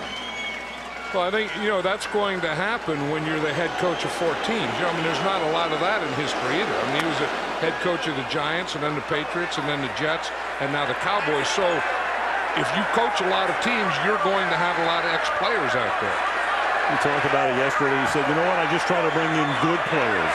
And, of course, it helps if you know the system and you know what kind of a guy he is and what it's like to play for him, as does Bledsoe, who hits Jones here, makes the juggling catch and is able to convert. It's a 1st down. You know, everyone out there that hates the prevent defense can stand up right now and say, count me on this one, because what do you do in a prevent? They played this very soft. 3-man rush, everyone was off, and they let Drew Bledsoe hit underneath, and they were so soft they gave him enough room to run for a 1st down. Yeah, I mean, I think in this part of the game, you don't get that soft on 3rd down. Split backs here, and they give it to Jones. And what they do in the backfield is they split the backs, but one of the backs is Jason Witten, who is the tight end. To some of the 34 that have played for Bill with at least 2 teams. 2nd down and 11 from the 31-yard line. And Jones goes next to nowhere. See, we're talking about the Cowboys playing tonight without a fullback, so they have 2 tight ends. Jason Witten being the move guy, and that time it was Dan Campbell was lined up in the backfield, and it was a lead play, a 4-hole lead play, so he became the lead back on that. Now, that's where you lose a little. You know that a fullback is a better lead blocker, not as good a receiver, and not as good at the line of scrimmage. 3rd down and 9, and Marcus Washington is going to come off the field. He's shaken up. Play clock will start from 25. Washington has to come out for at least 1 play. Chris Clemens comes in to spell. 3rd down and 10. They're in the three-man nickel here. This is where they bring a lot of their exotic blitzes, when they have 6 or 7 defensive backs in there. And it's caught, but not a first down. 37-yard line. Jason Witten makes the catch, but the punting group will have to come in. Well, the Redskins have really blitzed very little. I thought that would be a big thing. They started out early in the game blitzing, and I think that the Cowboys, gashed him with a couple runs. I think Bledsoe made a couple of passes, and they haven't run a blitz this half, and I don't remember towards the end of the half that they'd blitzed much. Matt McBriar, this will be his 5th punt of the night. Andy Groom, his opposite number, has punted 6 times tonight. So 11 punts in the game, and that would figure in a 10-0 contest. And this one is a booming kick with side spin on it. Washington tonight averaging 3.6 yards per rush and 3.6 yards per pass. So 3.6 per play period. You hold your opponent to 3.6 per play, you'll win a lot of games. A lot of games. Yeah, they've had 8 drives, 6 punts, 2 turnovers, 3 3-and-outs, 64 yards rushing, 82 yards passing. That's good defense. An ugly offense, and that pass is caught at the 9-yard line by Taylor Jacobs, who gets tackled up at about the 13. Keep meaning to email Keith Jackson. Is that a possum hunting moon? Was that a possum hunting moon? No. It's too big for a possum hunting moon. It could be a harvest moon, though. Close. Because I know they're harvesting grapes now about this time of year. That time of the late summer, early fall, as Clinton Portis takes it up to the 21. No, I think a possum hunting moon is a little smaller. Well, it's a full moon. Last time we looked at it, I mean, it was orange. Yep. But you can't beat a football game on a night of a full moon when it's 100 degrees down in the field. Malibu, Kelly Hayes, would you ask Keith Jackson at the college game next week if that was a possum hunting moon or not? Inquiring minds need to know. From the 21-yard line, they're going to fake a reverse, and that doesn't fool number 94. That's DeMarcus Ware, one of their 2 #1 draft choices, the 11th guy picked overall, had that spectacular preseason Monday night game at Seattle. Big play right here. You know what I like about DeMarcus Ware? He stays alive. I mean, Mike Sellers is trying to block him, and he gets his hands on him, holds it, plays off of Sellers, and makes a tackle.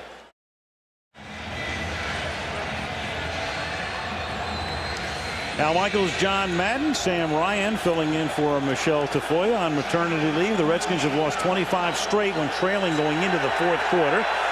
Ominous sign right there, and right now they're trailing 10-0 from the 18-yard line.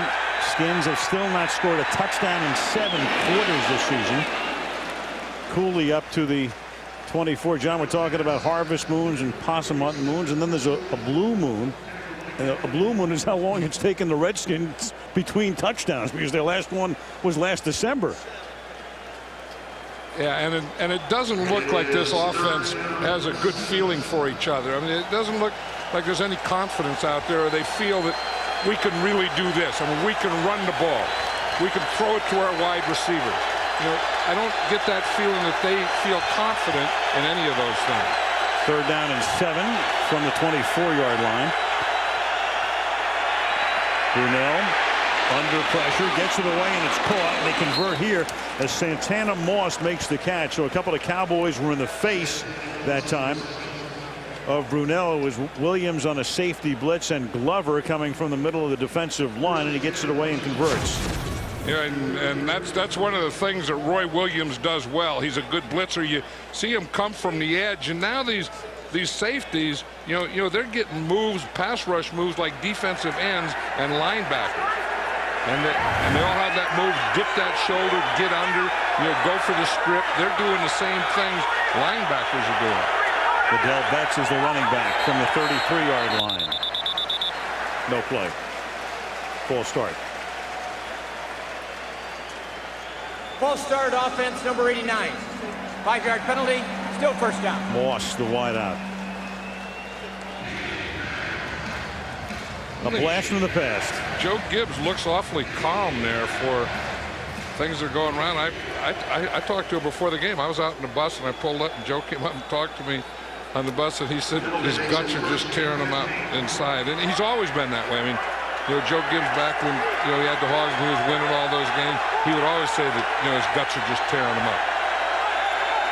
And they have to be right now with his team not able to get into the end zone in more than 7 quarters of action on 1st and 15. And Brunell will get chased and then get hog-tied by Anthony Henry. Got the horse collar rule in effect, but not right there because he had him by the shirt. Yeah, I mean, you have to watch out that you don't horse collar when you hog tie. Right. You can hog tie, but you can't horse collar. But this is all about coverage. And you just watch. I mean, it's a zone coverage, and everyone is reacting. Everyone's in their zones. Everyone is shortening down, taking things away, taking the underneath away, squeezing everything on Mark Brunell. So that wasn't anything except great coverage. 2nd and 11 from the 32.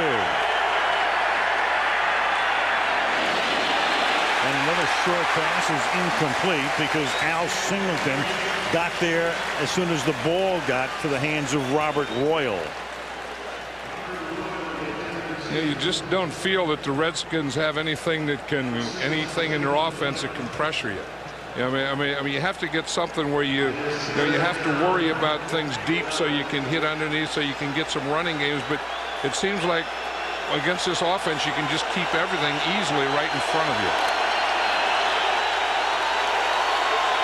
Just one big play tonight, that 41-yarder to Moss.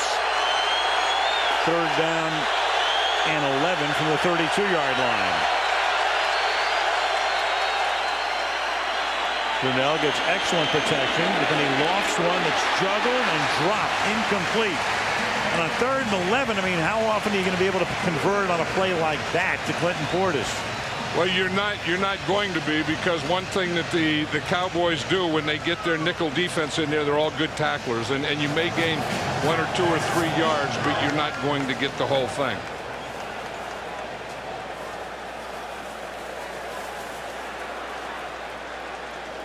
Andy Groom, his 7th punt of the night. Good deep kick. 12-yard line. Patrick Creighton. And he gets tackled. And Washington will be 1-1 if Dallas wins tonight. And they begin here with Julius Jones with a nice burst over the left side. And he picks up 8 yards. Behind Larry Allen and Flozell Adams. It's a nice little escort. Well, again, that's the side that you want to run to, because it doesn't get much more powerful than this. When you have a Larry Allen, a Flozell Adams right there, I mean, they're as strong and as powerful as you can get. Look what Larry Allen does. He just takes his guy, puts him right to the ground. They seal off everything to the inside and just run right off it. We've seen that act before. Any guy that can bench press 700 pounds has to be able to block down on a defensive tackle. Amazing. 2nd and 2. Bledsoe dropped it. Gives it to Jones, and Jones comes close to getting the first down. Appears to be just a little short. What is... Those 3 guys spotting probably couldn't have handled their 3rd. 3rd and a short 1. They send Keyshawn in motion to the inside as a fake toss. And Witten makes the catch up at the 37-yard line. You see Larry Allen on that last play. He didn't even have his a mouth guard in. Illegal motion. On the offense, number 19's moving forward at the snap. That's a 5-yard penalty. Repeat, third down. Keyshawn just started to turn upfield as he moved to the inside. Yeah, and that's the one that they're calling tighter this year. You know, because I think they were letting them get away with that a year ago. But when you have to come in and, you know, and crack on a defensive end, you will tend to start up the field. And there's not a lot of wide receivers that will come in. I mean, there's not a lot of coaches that'll ask their wide receiver to come in and crack on a defensive end. But Keyshawn Johnson is one of those guys. Keyshawn is 6'4" and 210 pounds. Third down and 6 now after the penalty back at the 28-yard line. Bledsoe. He's going to go deep. He's going to go for Glenn, and he's going to hit Glenn again. Terry Glenn, who has scored the only touchdown of the game. And Bledsoe says, come on, keep it up. Let's get downfield. We've got him on the run to the 29-yard line. Yeah, they always talk about Drew Bledsoe, that he holds the ball too long, but he does let his guys get deep. And if you can pass protect like this, and the Cowboys have been pass protected well all night, then Drew Bledsoe can have time to make these throws down the field to Terry Glenn. 43 yards. Glenn's caught 4 now for 127 receiving yards from the 29-yard line. Jones to the 24-yard line. You know, I think a big part of this story is that Drew Bledsoe hasn't been sacked. I really thought that the Redskins, you know, had such a good defense, and Greg Williams did so many things, blitzing and so on. Knew Drew Bledsoe was going to blitz him a lot right up the middle, and, you know, would really make it tough. They haven't sacked him. I think they've only hit him once or twice and knocked him down once. So you can say Drew Bledsoe's doing a great job of getting the ball out of there. I think Sean Payton's doing a great job of calling plays, and this offensive line tonight is very special. Tremendous. Second down and 5 from the 24-yard line. You saw Bledsoe just went past Unitas in career passing yards. Next up will be Joe Montana, and next up is a first down after Julius Jones on his 19th carry of the night takes the ball down to the 17 or 16-yard line. First down.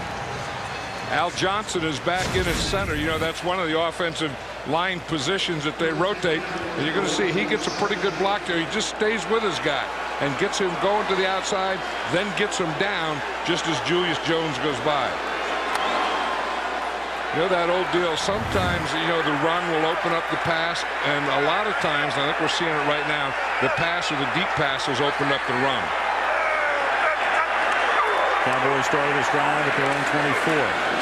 And there's a flag. You know, John, you're talking about this offensive line for Dallas. To me, one of the most amazing things is the science of drafting. And you look at Dallas through the years, and they've made, obviously, some great choices. Number 73, 10-yard penalty. Repeat, first down. Troy Aikman and Michael Irvin and Emmitt Smith in the first round. Look at this. 300 consecutive games. No offensive lineman who was drafted in the first round has started. You have to go back 20 years to Howard Richards. You have your Flozell Adams and your Larry Allen and all the guys who led the way through the years for Herschel Walker and Emmitt Smith all of those years. And now Julius Jones, not a single first rounder has started on the offensive front. Right, and how about this Rob Petiti, the rookie we were talking about, the right tackle right there. He's a 6th-round pick. Now, if you would redraft him again, I'll guarantee you there'd be some first-round picks. Oh, yeah. Larry Allen would probably be the first player chosen in the draft. Now you got the rookie Tyson Thompson in the backfield. He's as fast as they come. A rookie out of San Jose State, a free agent who's made the team. Cedric Killings made the stop. Bill Parcells telling us before the game in Seattle we're going to see a lot of Thompson. We didn't see him at all that night, but he's in there tonight. Yeah, we saw him in a tape in a preseason game in Arizona, and he was faster than anyone in the field. And I said, this guy is really something special. What did he have here? He's from Irving. Right here. He played here. And I think in a high school game, he gained over 500 yards. 528 rushing yards. Second and 18.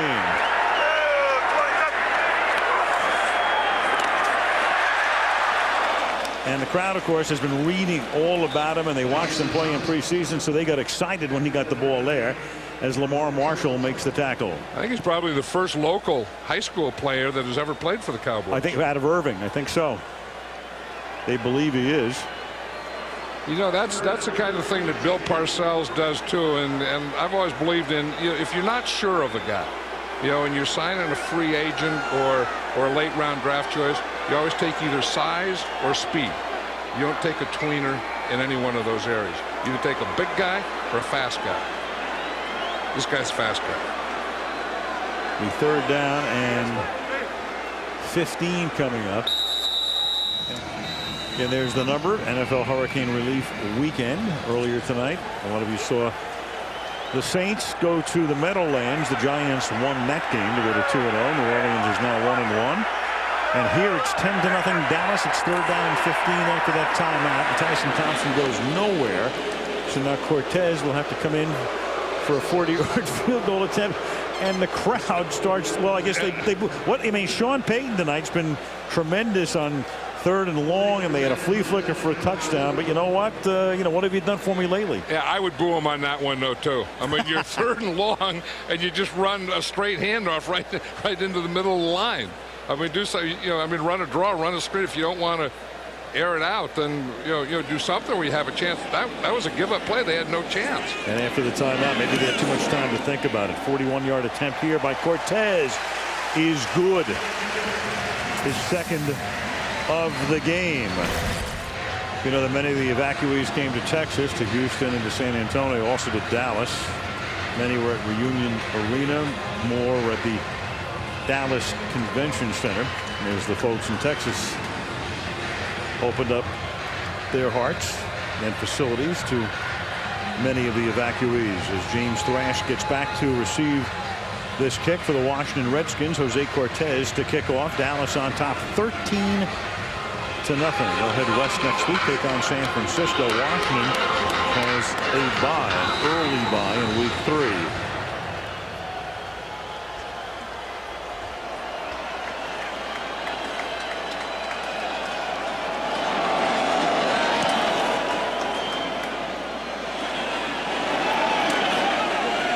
Betts from the 4-yard line. And his helmet taken off as he gets up to the 24-yard line. Brunell and company go to work, and we check in with Sam Ryan. Sam. Well, Al, you've been talking about hurricane disaster and relief. Washington Redskins linebacker LeVar Arrington and his wife Tricia, they wanted to do something other than just writing a check. So LeVar told me they actually thought about it, and they helped out the evacuees, 250 of them. They brought them shopping last week to Walmart, giving them gift cards of $200. Now, LeVar told me the one thing that really stuck with him out of that, a gentleman came up to him and said, I have a job interview tomorrow. I didn't have anything to wear. Not only have you given me clothing, but you've given me confidence, Al. Well, thank you, Sam. A lot of players have done some tremendous things over the past 3.5 weeks. There's the pass to David Patton is incomplete. It'll be 2nd down. And you've got Patton coming off slowly. You know, you have to like the way the Cowboys have been rotating different players. As we said earlier, Bill Parcells had 22 active defensive players, and he's been rolling them all night. And I think it's starting to show right here now in the 4th quarter where they still look relatively fresh. And that was the case last week against San Diego. Brunell rolling to his right, going against the grain, hitting his man Cooley on the run. And Cooley gets taken down, and you got another lost helmet here from Scott Shanley. You know, did you ever wonder why they rotate defensive guys all the time and they never rotate offensive linemen? Yeah, we were talking about that yesterday. I get, you know. Illegal contact on the defense, number 26. Penalty is declined. 1st down, Washington. Meanwhile, Shanley comes out bloodied, but we would assume unbowed. He better get something stuck up in there to stop that bleeding. It's going to go right down into his mouth. Yeah, in the NBA, he'd be out of the game right now. He better get his stuff fixed up. I don't think he had that second chin strap piece on him. See, he still has one loose. Blood all over the front of his uniform. 1st down and 10 from the 38-yard line. And Brunell is going to go deep down the left sideline, but the coverage is very good. Intended for Taylor Jacobs, wearing Gary Clark's old number, covered there by Anthony Henry. Bill Parcells, he's like a great relief pitcher who comes in with the lead, and if he has a 13 or more point lead anytime in the fourth quarter. 77-0. And you know why that is? Because he always builds his team with a good running game and good defense. And if you get the lead and you can run the ball and control it and you have good defense, that will be your record. 2nd and 10 from the 38. Pressure on Brunell, and then you've got Roy Williams coming in free. There's a good chance you're going to see a sack, and that's what happens here. I think Brunell saw it too, because he's left-handed and that's on his left side. So Roy Williams came from that side. Mark Brunell saw it all the way. There was just nothing he could do about it. Watch, here comes Roy Williams from the outside. That was the side Brunell was looking right at, but he's just too quick. That's close to a horse collar too. Well, it's okay to horse collar a quarterback. I mean, why that is, I don't know, but it's not illegal if you horse collar a quarterback. That's a sack and a half.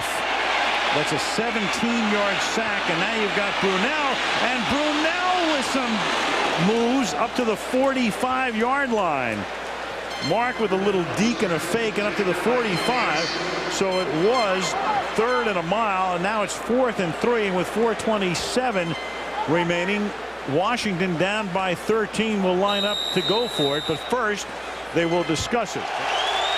After the timeout, it's 4th down and 2 for the Washington Redskins. They have to go for it from the 46, and a floating pass is caught by James Thrash, and they pick up the first down. So it was 3rd down and 27. Brunell then took off for a 25-yard gain on a run, and this pass here on 4th down, and they convert and they keep it going, and they are inside the 35-yard line. And watch what happens. It's Roy Williams again is going to come on him, and he's going to see it this time and get rid of it quickly. Watch the left. Here comes Roy Williams again. He knows I've seen that guy before. My outside guy isn't covered. I have to get rid of it right now. Shotgun, and then Brunell juggles the snap, but there's a flag before the snap. False start, offense number 77. 5-yard penalty, still first down. That's Randy Thomas, the ex-Jet. Brunell, that's quite in contrast, John, to what's happened tonight to Mr. Bledsoe. Yeah, I know. He's been hit 6 times, knocked down 3 times, been sacked 5 times, and coming into this game, I kind of felt that the Redskin defense would probably be doing something like that to Drew Bledsoe.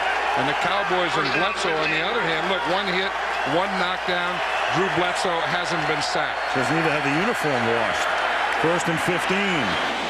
Brunell going deep, and it is incomplete. And you had 3 Cowboys back there covering Jacobs. You had Anthony Henry and Roy Williams and Keith Davis, the 2 safeties in the left corner. Well, that Roy Williams is a heck of a player. He's been all over the field tonight. We've seen him make tackles like a linebacker. We've seen him rush like a defensive lineman.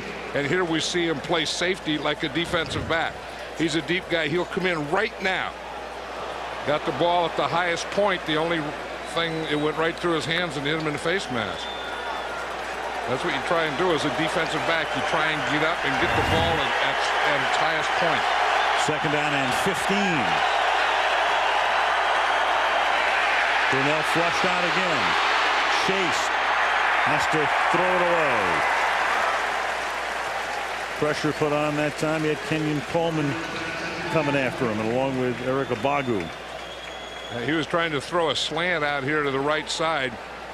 And one thing about a slant, it's a timing pattern. If there's a guy on the inside, you better not throw it. So he had to bring the ball down. You can see he's going to throw the slant right here, and you see that it's covered because the safety starts to come over to that side, so he has to pull it down. See, there's a guy inside waiting right there. Shotgun, 3rd down, 15.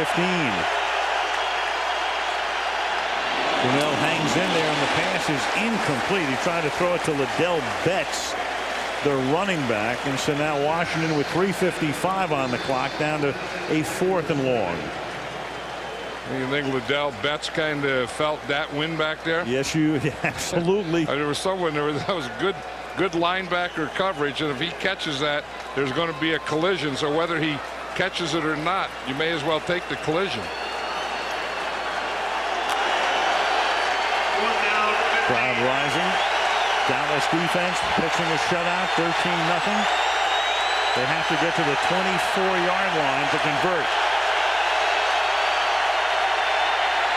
Brunell hanging in, going deep, and the pass is caught for a touchdown by Santana Moss. And the Washington Redskins finally get into the end zone in 2005. And that was the thing that everyone had to be calling for. You know, you bring in a Santana Moss, and he's going to be your deep threat. You didn't have a lot of big plays last year, but you're bringing him in to make the big play. Here he is. He's going to run a post. You start to the outside, then you go back to the inside, and then come deep. And I think Brunell made a perfect throw there because he had to get it over the head of Roy Williams. But that was kind of a post, corner, post. And Glenn covering, and Moss and Glenn have seen a lot of each other in practice through the years as former Jets. The extra point by Nick Novak. We've got a ball game. And you know, it's a funny thing. Last year, all season long, Dallas gave up only 2 fourth-down conversions. The opponents were 2 of 7 on that drive. Washington converted a 4th and 2 and the 4th and 15 right here. And this is a big one. We see Santana Moss here, the outside guy. Now we're going to also get a post here, and Roy Williams reacts to this post, then has to turn and doesn't get back to the Santana Moss post. But watch Roy Williams here. You see, he sees that inside post right there. He turns. Now when he turns his shoulder, that allows Santana Moss to get in behind him and Mark Brunell to throw the ball over him. So they got Moss for the big play, and he's turned in a couple of them tonight. He scored 4 for 89 yards. That kept him in the game. Nick Novak, who did his college kicking at Maryland and was in the Cowboy camp briefly, and replaces John Hall, at least temporarily, with that kickoff there that is brought back up to the 31-yard line by Tyson Thompson. You know, it's going to be interesting right now to see if the Redskins start to pressure Bledsoe. Because I think early, as I said, they came out and they were going to blitz. Bledsoe got rid of the ball. He was able to throw the ball. They gashed him with the run a couple times. So then the Redskins laid off with a blitz. It'll be interesting to see if they come back with it now. An interesting play calling here because they're averaging only 2.9 yards a rush, and Bledsoe's going to go to the air. And that pass is incomplete, intended for Keyshawn Johnson. 2 timeouts plus the 2-minute warning left for Washington. You think that, you know, the way Parcells has played through the years, he loves to play clock ball. He's had the running game. But tonight, that Washington defense has stymied Dallas. You've got Jones carrying 19 times for 65 yards. Only 2.9 per rush tonight for Dallas. And Keyshawn was upset on that one because he was wide open. Now, on a Bill Parcells team, we talk about things to do. 2nd and 10 is a running down. Tis true again. And an effective running down as it's an 8-yard pickup, and then Walt Harris got him up high. Jones is going to contend he also grabbed the face mask. The crowd wanted a flag. There was a flag. I think the official agrees with the crowd. They do. 5 yards, number 27. We'll add 5 yards to the end of the run. The result of the 5 yards is a first down. Would have been a 3rd and 2, and now it's a first down and more time off the clock. You know, it's impressive, Al. Watch Julius Jones as he slides here to stay in bounds. You know, when you have the lead and you get, you know, in the last 3 minutes or so, you want to stay in bounds all the time. You never want to go out of bounds. You don't want to stop the clock. Absolutely. I think he saw that he was going out of bounds, and he just went into a slide. 44-yard line, it's first down. After the penalty, 13-7 Cowboys. 3.5 to go. Johnson in motion. Gain of 1.5 yards, maybe 2 on the 21st carry of the night for 75 yards for Jones. And Washington is going to take a timeout right here. And that is their second. So Gibbs is going to use his timeouts early and force the issue. Well, Roy Williams has hit like Roy Jones. But, you know, the reason that Bill Parcells always runs on 2nd and long is so he has a 3rd and manageable. He doesn't want to throw an incomplete pass on 2nd and long and then come up with 3rd and long where they can really, you know, throw all their blitzes at you. 2nd down and 8 now from the 46-yard line. They have 9 in the box, and Bledsoe's going to go to the air. And Bledsoe hit as he throws, and that's thrown into the bench. And so that's perfect for Washington's defense. Ronaldo Wynn put the pressure on because they took the timeout. They're not compelled to use another timeout. They still have one. They still have the 2-minute warning, and now it's 3rd down and 8 for Dallas. Yeah, I'm surprised that Sean Payton called a pass on that play, because now they get that 3rd and long situation, and this is where Greg Williams really likes to bring the heat. So any play that Sean Payton calls here, you better be able to pick up blitzes. There is Greg Williams, head coach of Buffalo, before that defensive coordinator for Jeff Fisher of Tennessee.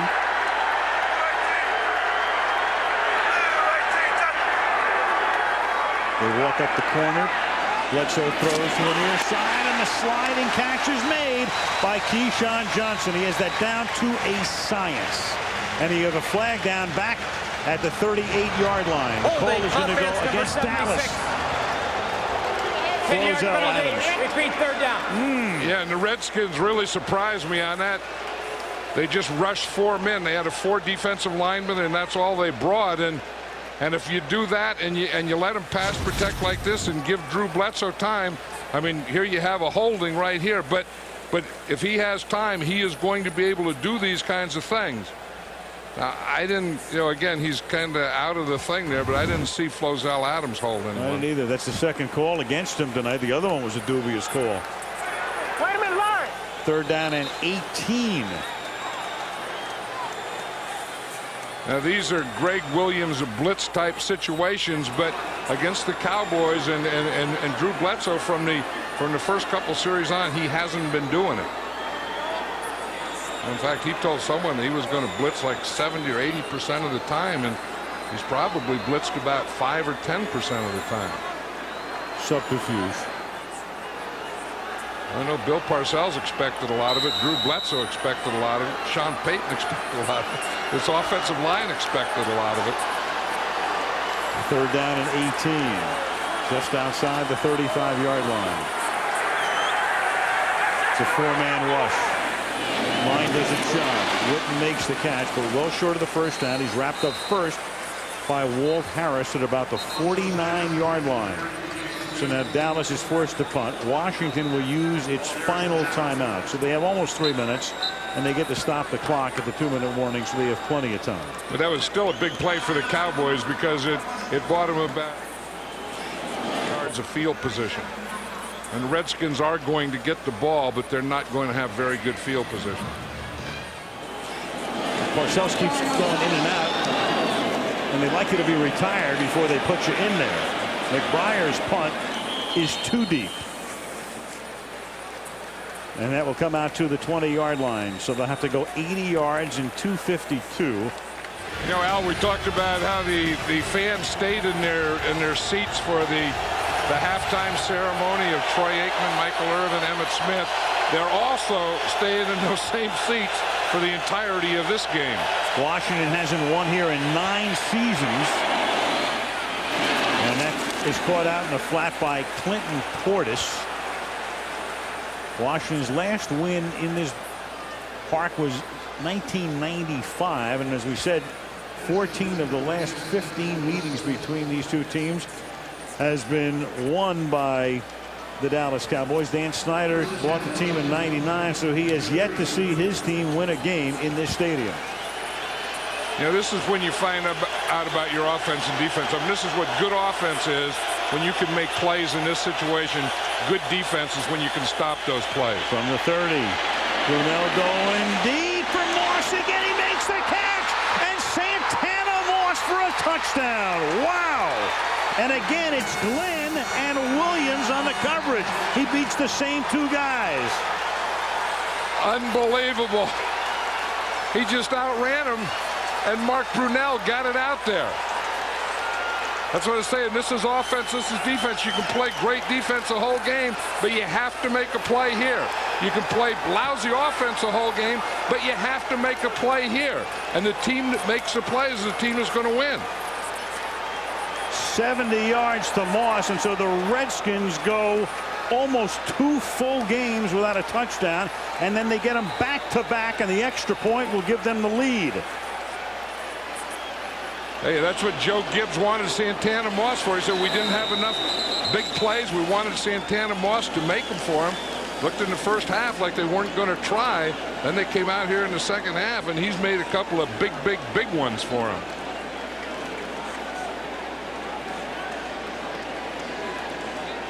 So Parcells is 77-0 mark. On the defense. That 5 yards will be added on the kickoff. That's a good penalty, so they don't give those guys a free shot on the extra point. Right. It used to be that there was, a penalty, but you wouldn't take it, in this extra point, and a guy would get over the center. In grammar school, high school, you have no canning the center, but there's no canning the center rule. And Novak bangs one through in his NFL debut. So with 2:35 remaining in regulation, it's now 14-13, and the Cowboys have 2 timeouts and a 2-minute warning. But Aaron Glenn is number 26. Roy Williams is number 31. We see Santana Moss down here in the right, and he is just going to split the two. He's going to run right between Roy Williams and Aaron Glenn. That's what speed does, and that's what a good throw does. I mean, this is why you say, when you have a coverage, you like to have someone up bumping these guys so you can throw them off stride. When a guy like Santana Moss can run, that's just like running a 100-yard dash in a track meet. I mean, he's just running straight through. No one reroutes him. No one does anything to him. He just runs right through and past and beyond your defense. What a play by Mark Brunell and Santana Moss. 2 of them for Jerry Jones. He can't believe what he's just seen. His team on the verge of pitching a shutout, and now they're down by a point.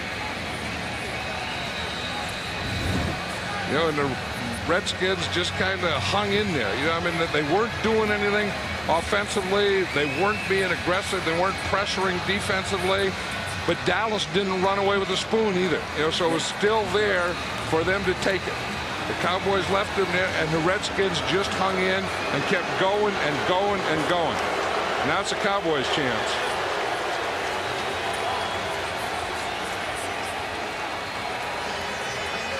Novak ready to kick off. So on this night, when the crowd, and they're always into the Redskins and the Cowboys, and they had so much going for them tonight with the triplets enshrined at halftime. It looked like they were going to go 2-0. Had things in hand, and all of a sudden in a dogfight, down by 1. Tyson Thompson is back to return the kick. Novak sends it skyward. It comes down to the 2-yard line. This is the rookie Tyson Thompson. Up past the 20, that big burst of speed, and Novak, the kicker, makes the tackle at midfield. Boy, we knew that he was impressive because he has speed. He has great speed.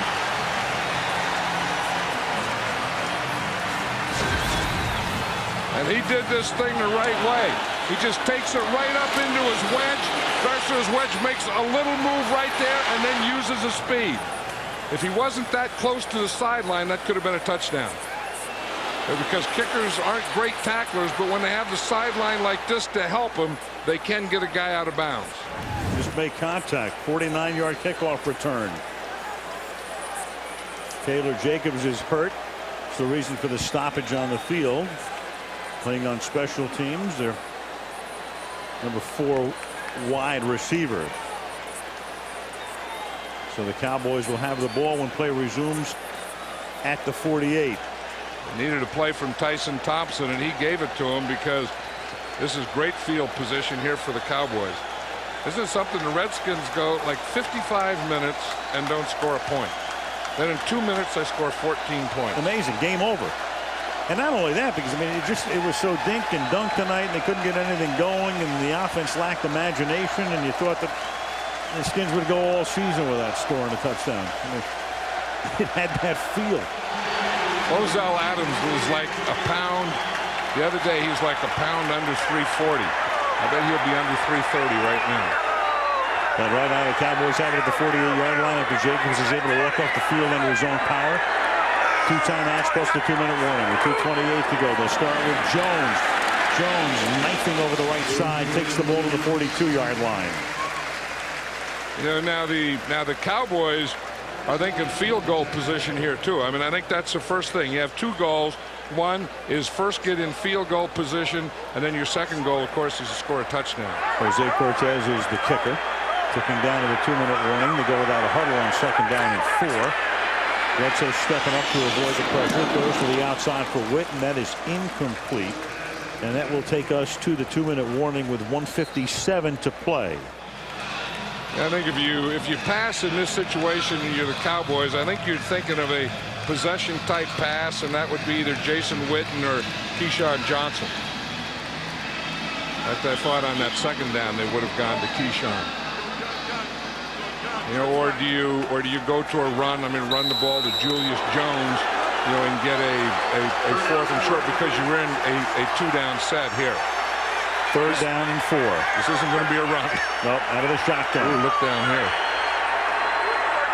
There's no one covering Keyshawn down here in the bottom of the screen. Now he finds a defender on him. This is going to look the other way. And Creighton, does he make the catch? He got popped. No. Sean Taylor dislodged the football. I'll say incomplete. 4th down. Sean Taylor, the safety, whacked him. Sean Taylor really came up on that one. You're going to see Patrick Creighton. He's the middle receiver. He's right in this group here.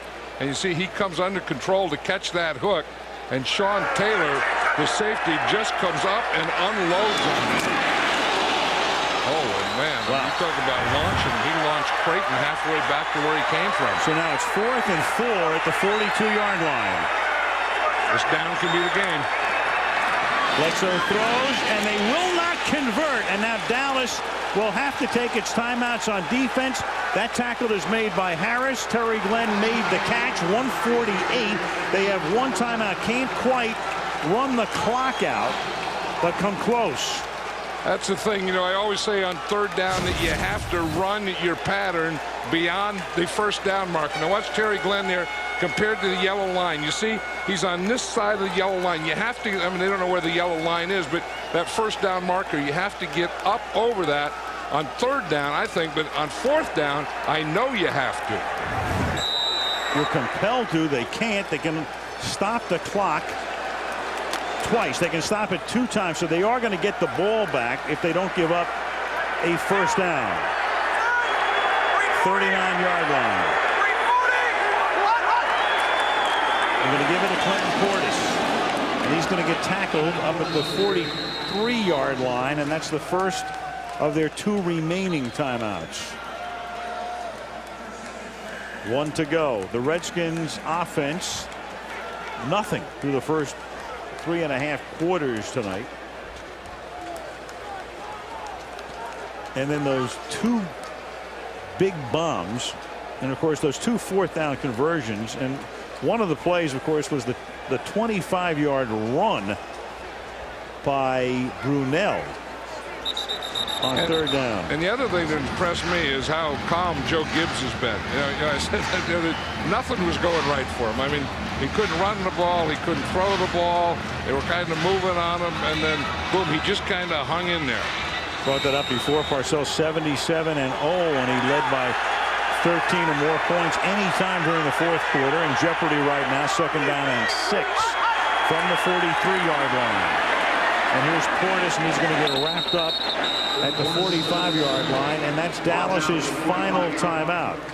So now they're in a situation where if Washington gets a 1st down, the game is over. If they don't, they're going to have to punt, and Dallas will get the ball back with no timeouts.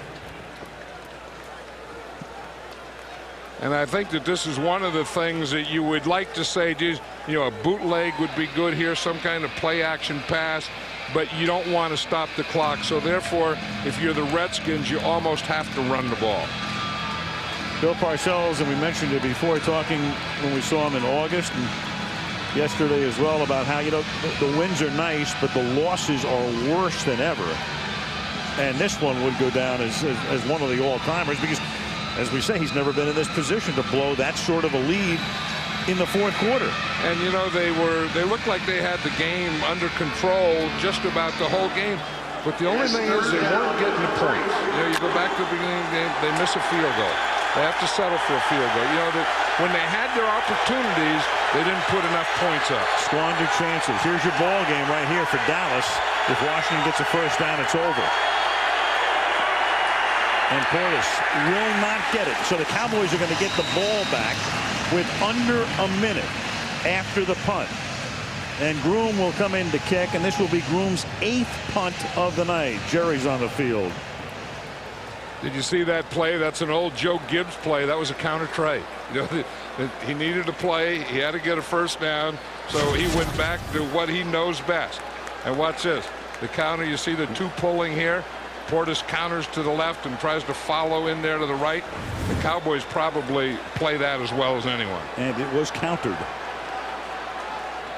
And now the Redskins will run the clock all the way down. They might even take a delay of game at this point with a punt from near midfield. And they will. So they eat up all of the time they can, which takes us down to 50 seconds. And Groom will be punting when play resumes to Creighton. Right, and the clock will start again at the snap of the ball, and then it will stop with the end of the punt return, change of possession. Last year the Redskins thought they had the game won here, and the Cowboys on a pass to Creighton came from behind to win it at the end. Now Creighton will have another opportunity to make a big impact as he'll run back this punt. Clock starts now. And it's a short end-over-end kick, bouncing at the 25, and it takes a pretty good bounce for Dallas. It's a good bounce for the Redskins. The clock's still going. The clock is still going, and the one thing about Dallas is that took 14 seconds total off the clock. So Washington in no hurry to down it, and now Drew Bledsoe will start from the 21-yard line and try to get Cortez into position for a game-winning field goal. And again, you're not going to do that in one play. So Sean Payton calling plays, Drew Bledsoe throwing them. You have to kind of think in terms of, you know, a couple of 20-yard passes as compared to one 70-yard pass. Out of the shotgun for Drew Bledsoe. Skins by 1. 36 seconds, no timeouts. Four-man rush to the outside. Incomplete and short. Intended for Glenn. Drew Bledsoe in this fourth quarter has thrown a couple of hoppers in there, hasn't he? That one was short, like you said. Remember earlier, he had Keyshawn Johnson down here for a first down, and he threw the ball into the ground. Well, I guess that, you know, heat can, we're talking about heat taking a toll on linemen and pass rushers and that, but it can also probably take a toll on quarterbacks, armors. Second down and 10. Bledsoe is 19 of 31 for 225 yards. Rushing 5 this time. And that is juggled and not caught on the Redskins side as Keyshawn Johnson can't handle it. Matt Bowen playing in place of the injured Pearson Prelo with the coverage. It'll be third down. Now, this is the thing that Keyshawn can do so well is use his body again to shield, but he just needed a little more room. He was too close to the sideline, and he never was able to keep control. Had he run that, say, from a slot or inside the numbers, he would have had a chance at that one. So it's third and 10, still at the 21-yard line, still in the shotgun. And it's a low snap. Bledsoe picking it up. Buys time, throws, converts up at the 42-yard line. Now they got to get up there and down it. Glenn makes the catch. Now Bledsoe's going to have to spike the ball. Clock running 12 seconds, and he spikes it right here. So you have 10 seconds to try to get into field goal range and have the clock stop as well. How about that composure by Drew Bledsoe? I mean, he fumbled that snap, and then he was able to get the ball under control, look upfield, find his guy, and get it to him. 52 yards, the career long for Cortez. Well out of range right now, and the clock is the arch enemy. Got to pick up a lot of yardage and get it out of bounds. And Bledsoe's going to swing it, and that's incomplete, intended for Patrick Creighton. And now you're down to one last play, barring a pass interference call, which could also set up a field goal. Right, and the game can't end on a defensive penalty. Jerry Jones is saying we need something here. You have one play, and like you say, we're not talking about position anymore. We're not talking about field goal range anymore. You have to score a touchdown. 3rd down and 10. The Redskins have 3 guys all the way back at their own 20-yard line. And they'll throw it underneath, and it's Jones, and he'll lateral the ball to Glenn. And Glenn will look to lateral it, but can't, and that's the way the ball game will end. And I'll tell you, we have seen some improbable wins through the years. This was only a 13-0 game, but this would rank right up there in terms of improbability. And for Jerry Jones and for Bill Parcells, that's about as bitter as it gets. The Redskins have lost 14 out of 15. And Joe Gibbs came in here, and it looked like everything was against him. In fact, he told me last night, he said that they're treating us like we're a homecoming team. You know, they have the triplets going into the Ring of Honor, and they bring us in here to beat us on that night. But they sure hung in there, didn't they? Boy, did they ever. Whoa! And that feels really good on a night when it's still in the 90s. Yeah, because there was no shiver or anything on that one. Was that was, like you say, that was complete enjoyment.